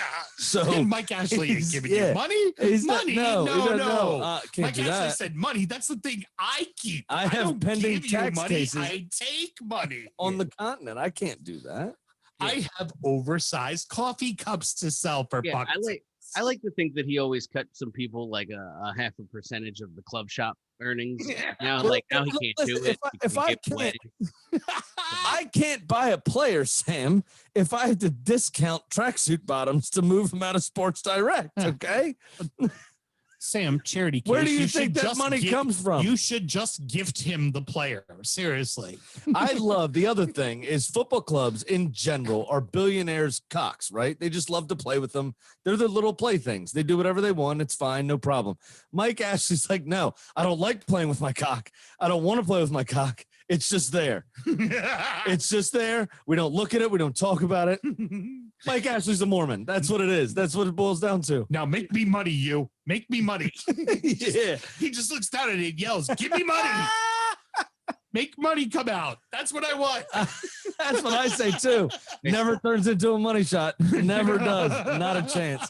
Not a fucking chance. One serious question. How long before Graham Jones fucks off before how long until Arteta tells us that we don't get Willock? Like 100. Heard. Yesterday, already happened. Okay, so yeah, then he's already lining something up. I'm assuming we're just trying to get out. He's just collecting week's pay until he finds something new. I mean, he's doing the free sausage rolls at the Tesco down the street. Yeah, I think I don't even know. I don't even follow anything anymore. I heard rumblings of extending Bruce or something for like 3 years. That's cool, I guess. That's enjoyable. The loan market is like Axel Tuanzebe or whatever the fuck his name is from United, so that's fun. That'll be good. We need another center back. Like a fucking hole in the head. So yeah, I mean, we're just cooking on all cylinders, really good Geordie stuff up north, just you know what I hate so far about season 4? What? Is that my two biggest rivals are now making inroads into my heart. Brad's got Patrick Vieira. He's got Jan. That, you know, they're not the geriatric team anymore. Right. Alan is shitting on his own team again. We're starting season. This may be the year that I go. I don't know what it is. Absolutely love it. Alan, promote away, brother. So yes, Toon Army Baltimore. You guys, we watch our matches at the Mount Washington Abbey location these days. We're gonna kick that back up now that COVID is kind of over. We're probably gonna kill us here in the next 6 months, so we'll figure that out. Hey, West Ham. Who's West Ham? James. Yeah, we. I don't know if you go to the Abbey in Fells, but we've already talked to the powers that be, and we're gonna invade your shit because that's how we roll. So we'll see you on August 15th. That'll be fun. Smokey lives in Arizona now. Oh, damn it. Well, you don't go there, but any Baltimore Hammers fans, we're going to come invade your shit and we're going to make a fucking proper mess of it. Hopefully there's a fireplace. I'm coming for that shit show because my team will have played on Saturday. So count me in. I'm there. I'm going there. to bring a cardboard fireplace if they don't have one installed. So don't you worry. We're going to get busy. Drunk puke in the fireplace. Is that going to be the game? Oh my God. Can I take part? I'm doing it. I want to do it. Yeah, so at Mobtown Magpies on Twitter, you can find us there, or just Toon Army Baltimore on Facebook. You can find us all over there. We have been asked to host the national meetup again because we were supposed to before COVID hit. So that is on the books for sometime this season. We'll find out more details as that kind of pans out. And then, we're supposed to host trivia or something, aren't we? Yes, we are. You guys are. So that'll still be the thing. We'll just fire it all back up. I'll let you know. And then, lastly, of course, The Middle Class Holes is my other podcast where me and two other white guys just talk about random shit, pop culture, science, fucking porn, a lot of porn. Wouldn't it be two white guys? I was going to say other white guys. You're not white. You're not white. Oh, yeah, that's right. Whatever, you know. Sometimes I only hear myself and I'm just like, oh, shit, I'm brown. But anyway. We just want you to have the respect you deserve, mate. I'm wearing this shirt, so my respect is pretty low. My self-respect gets lower. Like, I'm a very confident man, but less so when I put one of these shirts on. So yeah, it happens. But anyway, guys, The Middle Class Holes at MDL Class Holes, Instagram and Twitter, The Middle Class Holes on Facebook. Of course, we're also streaming on Spotify, Google Podcasts, Apple Podcasts, all that. You know how confusing it is to hear your voice in like the corner of my house as Sam's listening to your podcast and they go, Alan's here? Yeah, he is. He's everywhere. He's everywhere. Yeah. Because he's mad elegant, yo. And we fucking elegant. Sam don't. Graham don't know. He doesn't know. He doesn't know. Just doesn't know. I know. And we fuck. I'm just better. It's like Arsenal. We're a shit show too. We're just better. All right. Well, slowly sliding back towards us though. So I don't know how much better you are anymore. But all right. Well, Sammy, it is time for you to connect again #Bants with the younger generation. Yes. #Bants. It's catching on. No, it's not. I'm telling you. I've had 6 people use it in the group. When Russ starts doing #Bants for Jesus, it's not working. I'm just telling you. It is working. Not working. Listen, we're working. We are inclusive, my friend. Okay? We are inclusive. Bants for Christians, bants for knots, bans for, war criminals trying to take over Newcastle, bans for everybody. Everyone gets bans. I'm like Oprah. You get a bans. You get a bans. You get a bans. Just look under your seat. I hear you. All right. Mr. Daniel, sir, how are you today? I'm doing well. Norwich, not so much. I have some questions about that, my friend. Everyone last time that you all came up said that it was a season too early for Norwich, that you all had this plan, had the style of football you were trying to play. That showed. The actual defensive coaching was one of the problems. But what makes this season different from the same summer, in the same summer though, that you sold one of your best players? How is this now the season of opportunity minus Buendia? Well, I mean, definitely the offseason has been different. We've actually signed players. I think last go around we spent 300,000 or something. I mean, it was only like $1 million. Sorry, we signed one player from West Ham for 750,000, and that was it. That's a great place to get a player from either, by the way. So obviously we weren't ready going into that. But this offseason has been better. Obviously we've actually signed some players that I've heard of. I mean, Billy Gilmore, Milat Rashica from Werder Bremen in the Bundesliga. But I still don't think we have the squad to do it. All right. Well, optimistic as ever. And actually answers the next question, really, but I'm going to read it anyway because I'm a professional. Is the ambition just to stay up this season? I mean, you could say there's a change in ambition this year, but they aren't putting their money where their talk is. We can just say that. They're very hesitant to spend money right now. I think they have the money. I mean, they sold Buendia for $35 million, and they still haven't spent that money. I think they've only spent like maybe 20 million this summer. So I think they still have money in the bank to spend this summer, but they just won't pull the trigger. They're too scared. I mean, Norwich is famously not a great place to try to attract people to. Honestly, no offense. It's not London. It's not London. It's not a big city. It's not London. It's not Manchester. You know what I mean? Those are big cities that you can attract people to. I mean, nightlife for a footballer, as we've seen many a times over the last few seasons, it's is very important. If Timo Pukki though dries up again on goals like he did a couple of seasons ago, where do the goals come from? Who else is to score the goals?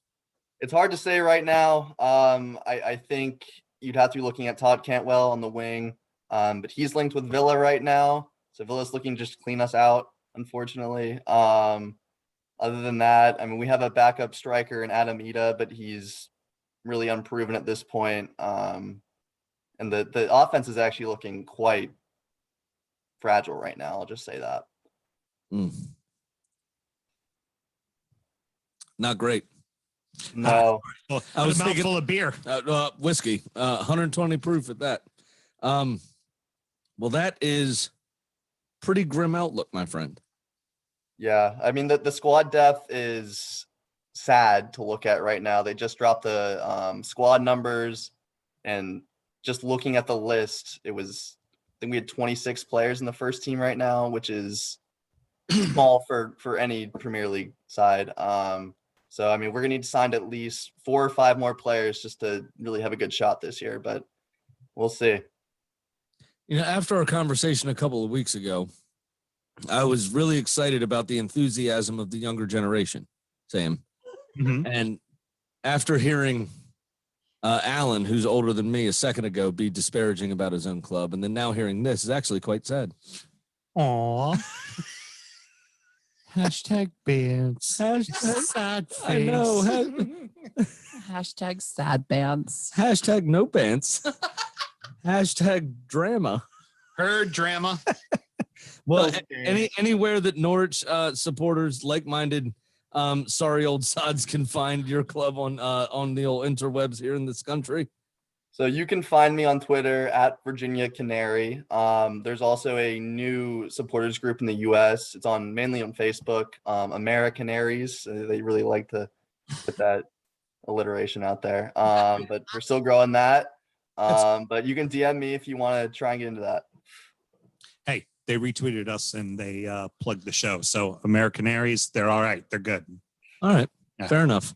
Unlike Brentford in the USA, which just ignored all of my texts or said, hey, great, sounds good. And then never answered You back. had to go to a different continent for that. Yeah, exactly. Actually, a country that is a continent. Well done. As you learned when we did the show. No, I knew that. I didn't know where Wilmington, North Carolina was. I knew that Australia was a fucking continent, mate. Anyway. We can go back to the tape on that one. Daniel, cheers, man. Appreciate you coming out. Thanks. All right, excellent. Next up, we now chat with Ralph Hampton's #1 fan, a founding member of our fantasy league, and unfortunately lives Sam's in the same neighborhood as Graham does. Kenny, how you doing, brother? I'm doing well, everyone. Thanks for having me out. Excited to be here again. thank you very much for hanging with the marathon. This has been daunting. Go pee. You go ahead and go No, pee. I have to get in the plug for. No, he has to stay for this. Oh, okay. And his wife actually texted me and my wife and him during this podcast about the length of time we were taking. Oh, okay. And now she has to do bedtime by herself. Okay. Well, yeah. Enjoy that fight. Have fun with that one, Ken. Listen to what I said. What I said in the group chat was, like, listen, I know my wife is a capable woman and I am a feminist, so she can fully do bedtime and bottle by herself. So, well said. I mean, biggest fan here. Ally, slap it up, snaps. Yeah, yes. I think the Loud Women's Club would take great pride in that. That he's an ally. Yeah. He's looking at me crazy. Oh, doing admin. Okay. Well, let's go ahead and get into the questions. We do that. All this damn admin. I'm trying to track down some of our guests that have dropped out. All right. So, Kenny, let's face it, big highs, big lows, right? That's what it's been for the past 2 seasons under Hasenhüttl. Where do we find consistency? What's going to be the consistent level with this club? That's a great question. Again, like you said, tremendous highs, tremendous lows. Getting to first in the table for a night and a half was fantastic. And then, shit started to unravel. So I think, Ralph, now that he's had a little bit more time to instill, his system, as much as people hate the 4-2-2-2, I think that's enough numbers, right? He's finally started to get players that I think fit his style a little bit better, let go of some of the other players that, may not have fit as well. So, again, injuries hit us, plagued us last year. Romeo going down was huge, because he, again, became one of the best holding midfielders and defensive midfielders, in the league, I think. And again, probably biased there. He's only been in the league for 14 years. Jesus Christ. You know what? Things take time, Sam. Things take time. But again, you bring in Diallo, who again showed well in his chances, with Romeo on the bench. But again, I hope that this is the year where there's not the 9-0 defeats, or there's we're able to kind of really show the team that we were when we were fighting at the top for that very brief stint of time. So again, hope springs eternal. Why not? The next question, kind of a 2-parter. First off, can Che Adams take over this team if/when Ings gets hurt/sold? And then the second part of that is, there's starting to be a lot of suitors for Ward-Prowse. Are you going to be able to hold on to him too? Because that's the backbone right there of your team. Certainly. Listen, I was on this podcast last year praising Che Adams. Again, loved what he could show, and again, showed spells last year where, he picked up the pace, he picked up the slack for Ings. Again, who knows where the hell Danny Ings is going to be.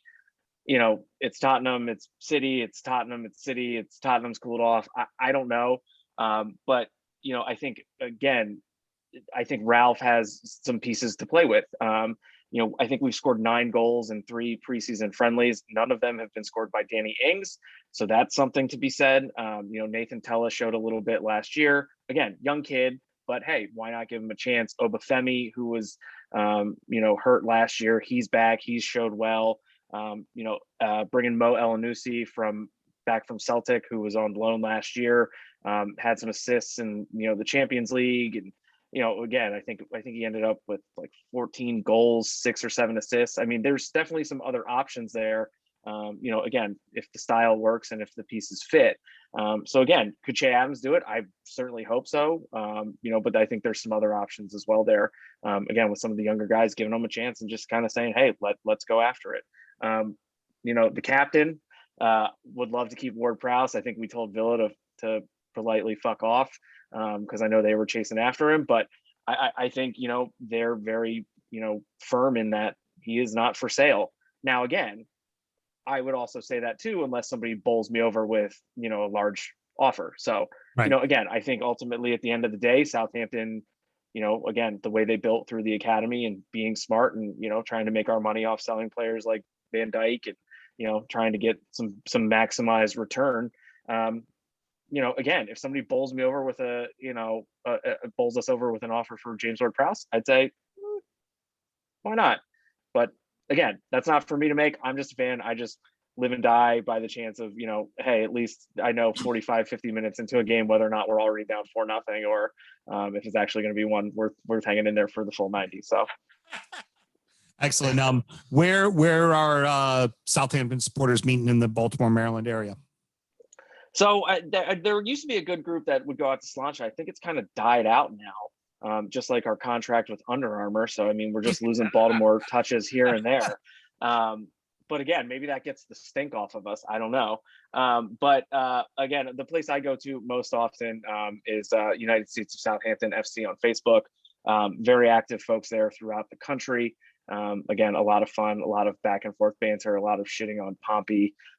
So that's a great place to go. And then if I can, I'd like to throw a shout out to the drink of choice tonight from Audacious Aleworks in Falls Church, Virginia. Buddy of mine works there at the brewery. They've got some wonderful ales that you should check out. Again, since this podcast runs a little long, I've already consumed a Highway to Hell is lager, and I'm drinking an Easy Work IPA right now. Quite delicious. So cheers to you guys. Love what you do, and love being on the podcast. Excellent. Well, thank you very much. And so apparently, in a very Spursy way, the Spurs fan was on here. Couldn't turn off his mute button. I got more information. Yeah. He went to go pick his son up. Oh, okay. His wife just texted me. Ah, okay. So we are going to record him in a bit and drop it in. Well, I just want to say he was here the whole time with his mute button off and making noise while everybody was talking, about like charity and stuff like that. Yeah, Mel had to farm, Mel had to farm her strawberries. Excellent. All right, well, let's move on to Watford. All I know is we got 7 points off of them last season between knocking them out of the cup and getting a win and a draw against them. That if Harry Kane wasn't a superstar, we would have taken 9 points. We would have won 3 games against them. All right. Yeah. Well, we'll drop him in later. Anywho, all right. Steven, how you doing, brother? Good to see you again. Thank you for hanging out for this big marathon. Yeah, the shitty thing about being a Watford fan is waiting for fucking W to come up in this whole fucking thing. My beer is already gone. I'm done. I'm just waiting, but I'm happy to be here, guys. Waiting. It's 5 o'clock there. Shut up. You got the whole night to do shit. The rest of us are fucking done. We got to go. And what happens when you're up at 2:45 a.m. in the morning? It's time to go to motherfucking bed, my man. 2:45 our time.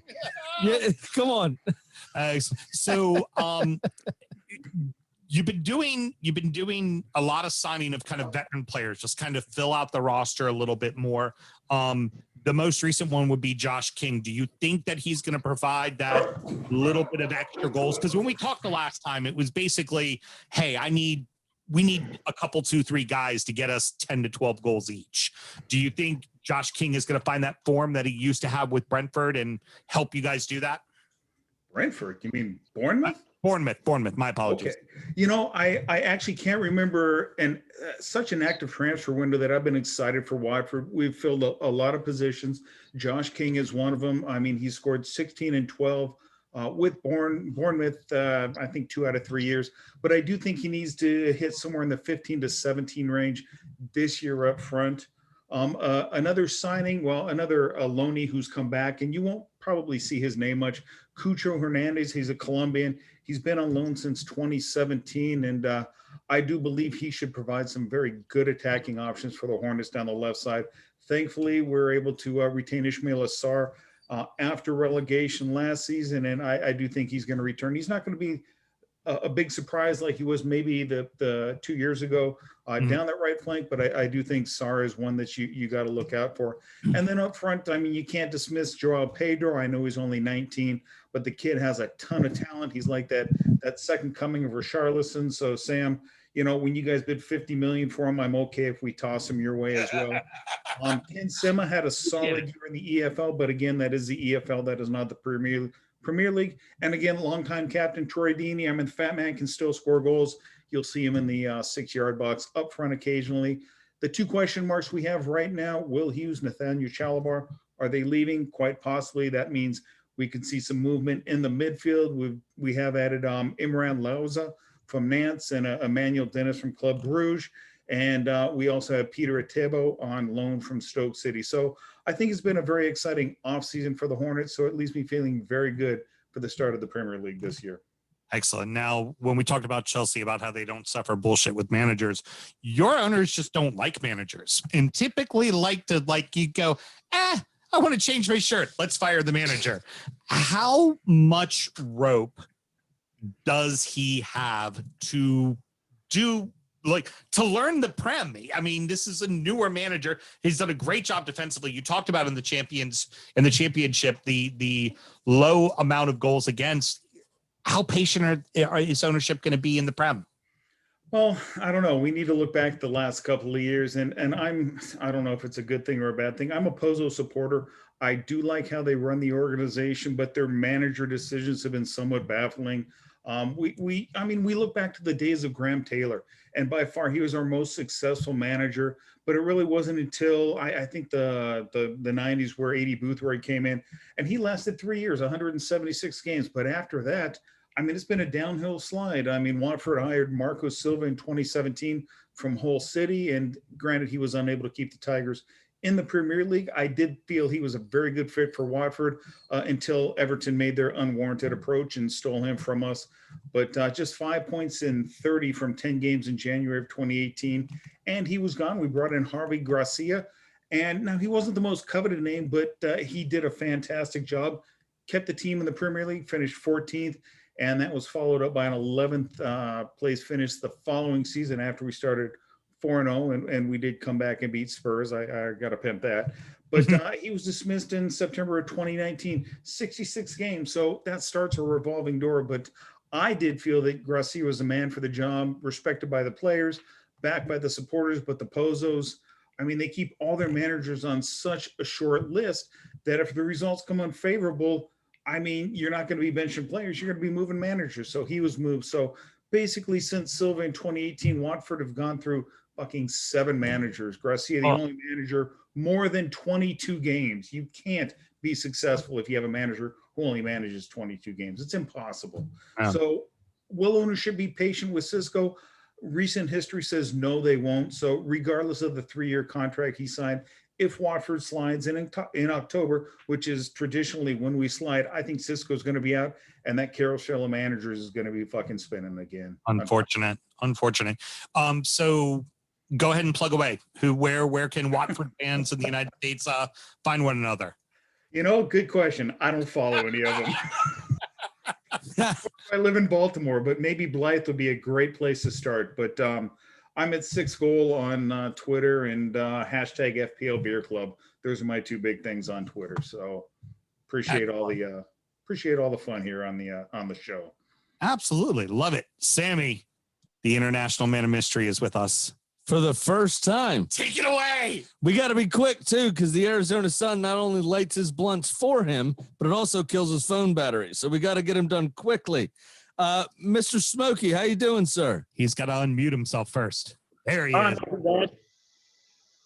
Good. Juggling European football, Sam. Juggling European football isn't easy. How is West Ham going to fare this season in the Premier League whilst doing that? I would like to be optimistic. I would be more optimistic if we weren't 4 goalkeepers and no striker FC. Fair enough. That is fair enough. Obviously, you're not happy with some of the moves that have been made. It's like we're on the same plane when I write that. What do West Ham need to do to compete on these 2 fronts? And I assume it would be release a goalkeeper and sign a striker. Yeah. That would be helpful. West Ham have definitely needed at least 2 strikers. Uh-oh. Oh, no. Well, I will say I did go put the chickens away for a moment, and I got the eggs. I tried to talk to Kitty, but she was on the phone. Oh, she was talking to Jamie. Wish we were talking to James. Yeah. Yeah, I kind of lost him. Well, moving on. Uh-oh. Nope. I have an obituary. Oh, you do have an obituary? Oh, he sent me something. Yeah.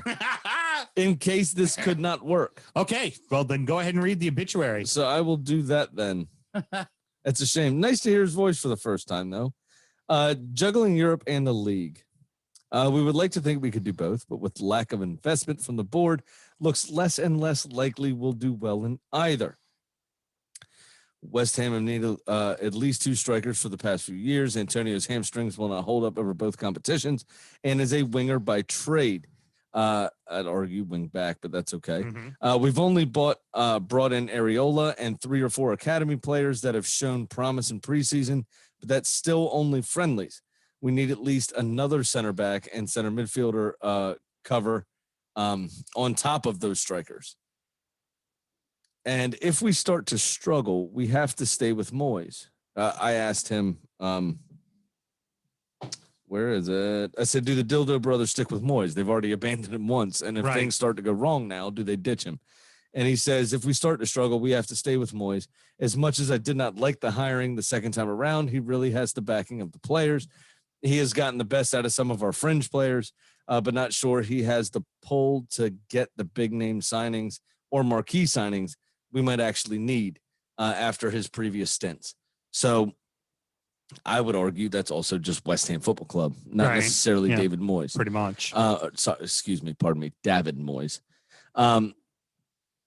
Not the truly damning indictment that he wrote at the start of last season. I think he kind of got his, found his way, if you will, with his own football club, which every man needs to do at some point. So there you go. That is Smokey's answers, man. They are in for a world of hurt. Every time it's not a big club playing in Europe, it's one of the quote mid-table clubs. If it was us or Southampton or Burnley, like Wolves, every single team has struggled with it in the league.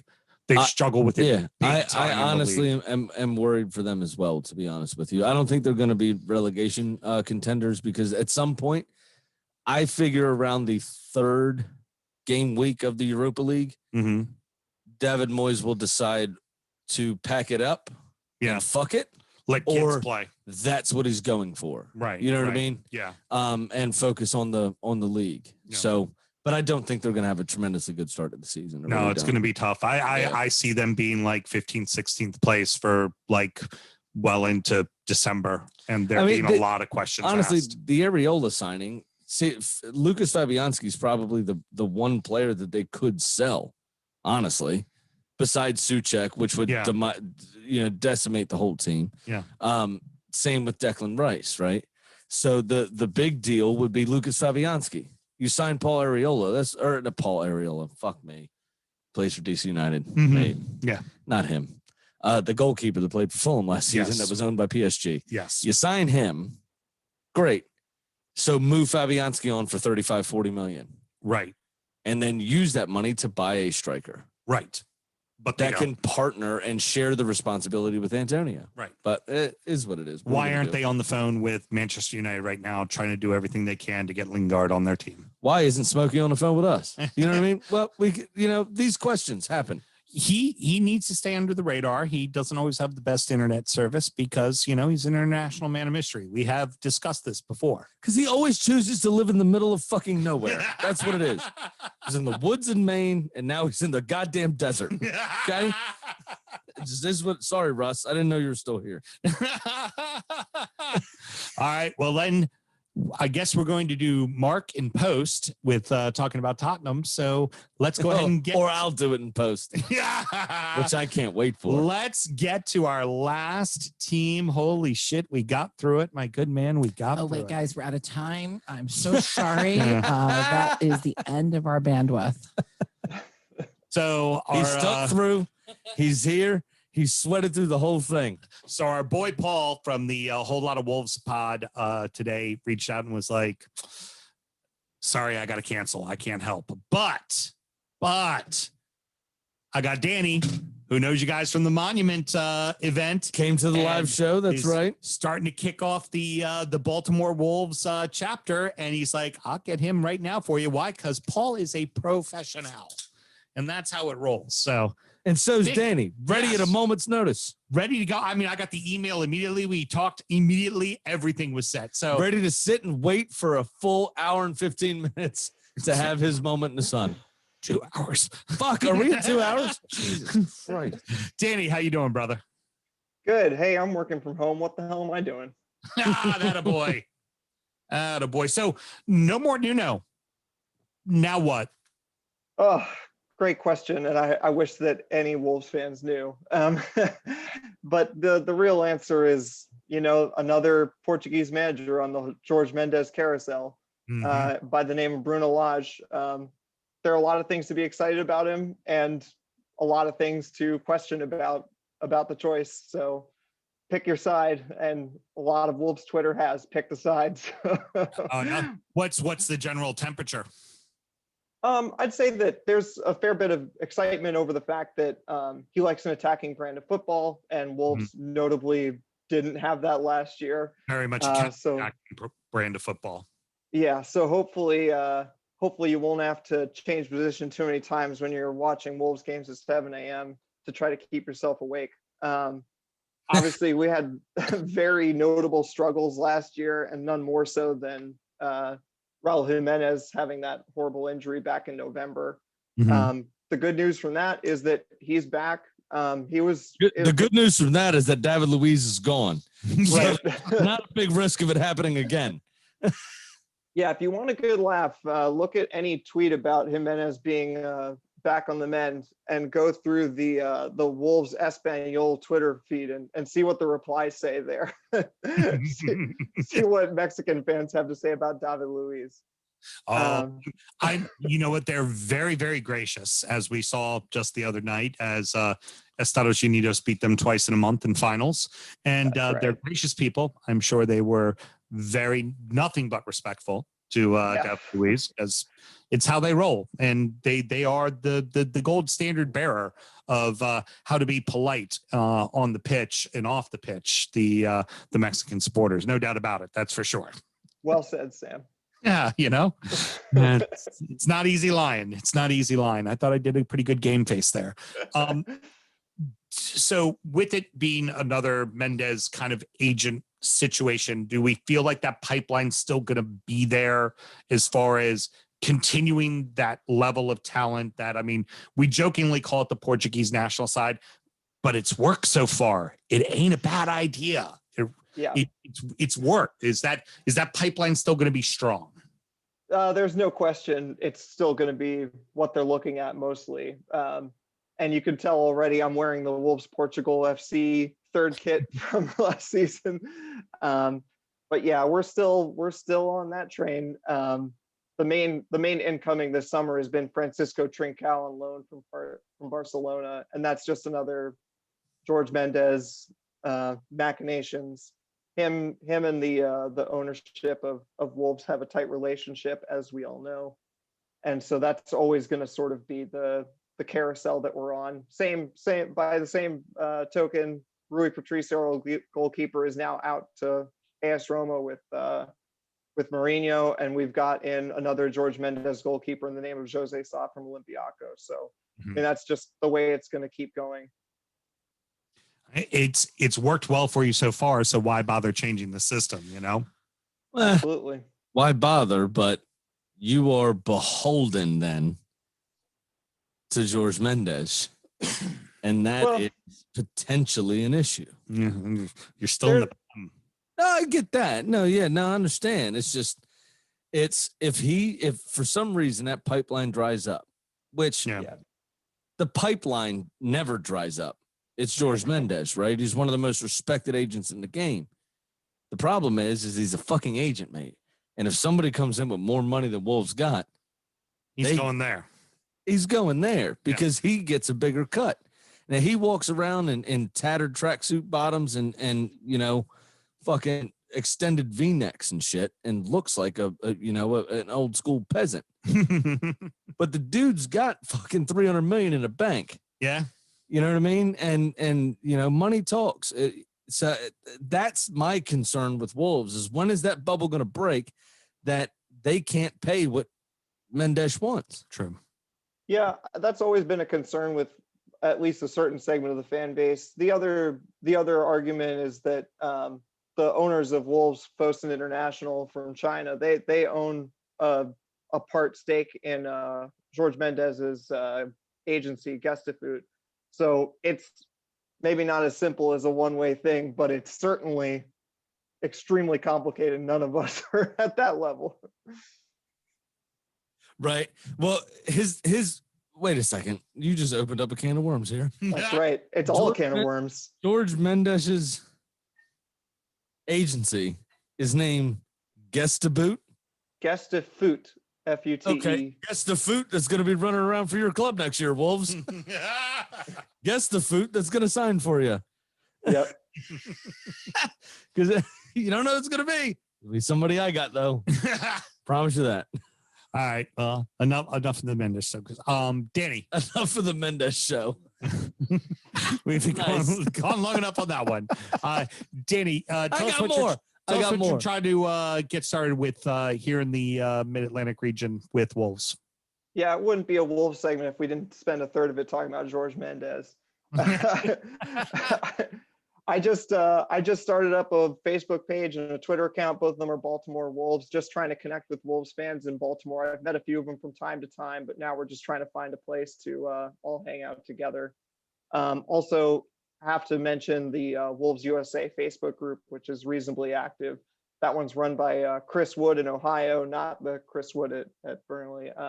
That'd be brilliant if it was. Yeah. Yeah, he's just running the Wolves USA Facebook group. That'd be awesome. And then lastly, obviously you guys already mentioned it, but give a listen to Whole Lot of Wolves. They run a great American-based Wolves podcast, and they're good guys. Excellent. Thank you very Paul's much. a good dude, for sure. Holy shit, Sam, we made it through.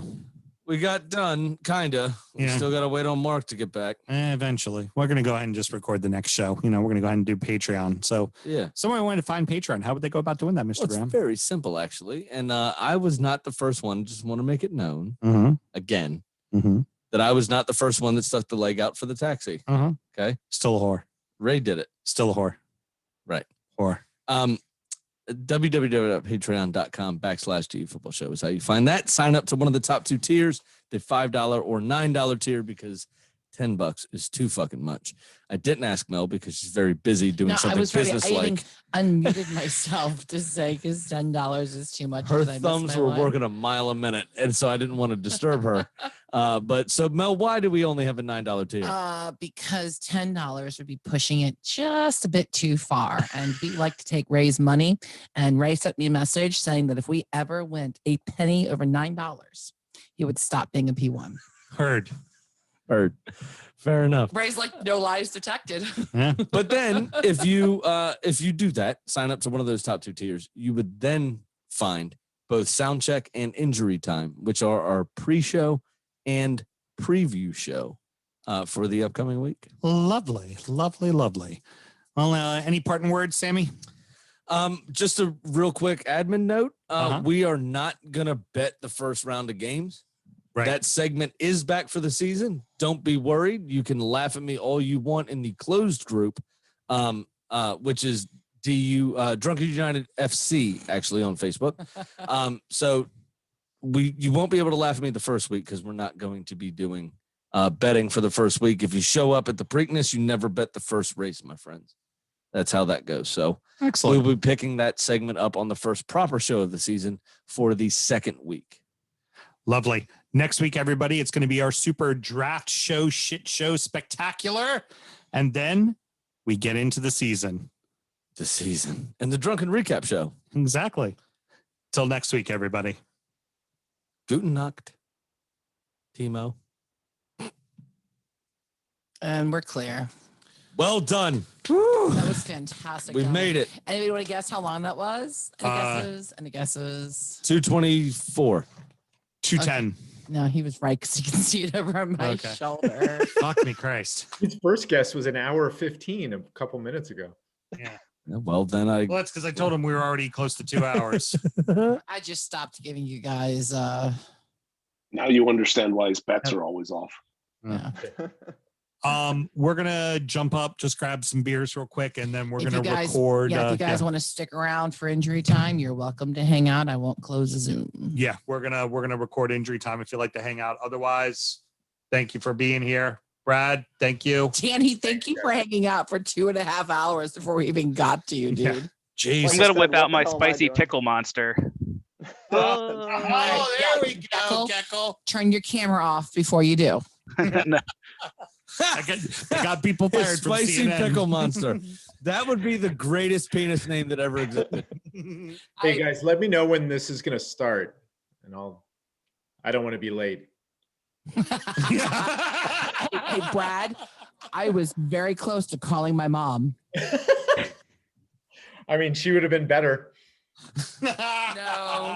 True. No, True. she wouldn't have. Absolutely true. No, you like me now. Who's Patrick Vieira? You would have done it too. I All would right, have I'll see you guys. I gotta run. Thank I you. would have loved saying that name to Jan and her going, "Who's that?" Who's that? Is he cute? Yeah, would have been great. See you guys. I need some of that, by the way. That I haven't is had that yet. fucking delicious. All right, Yeah. excellent. We'll be yeah, I got cups. All right. We'll be right back, guys.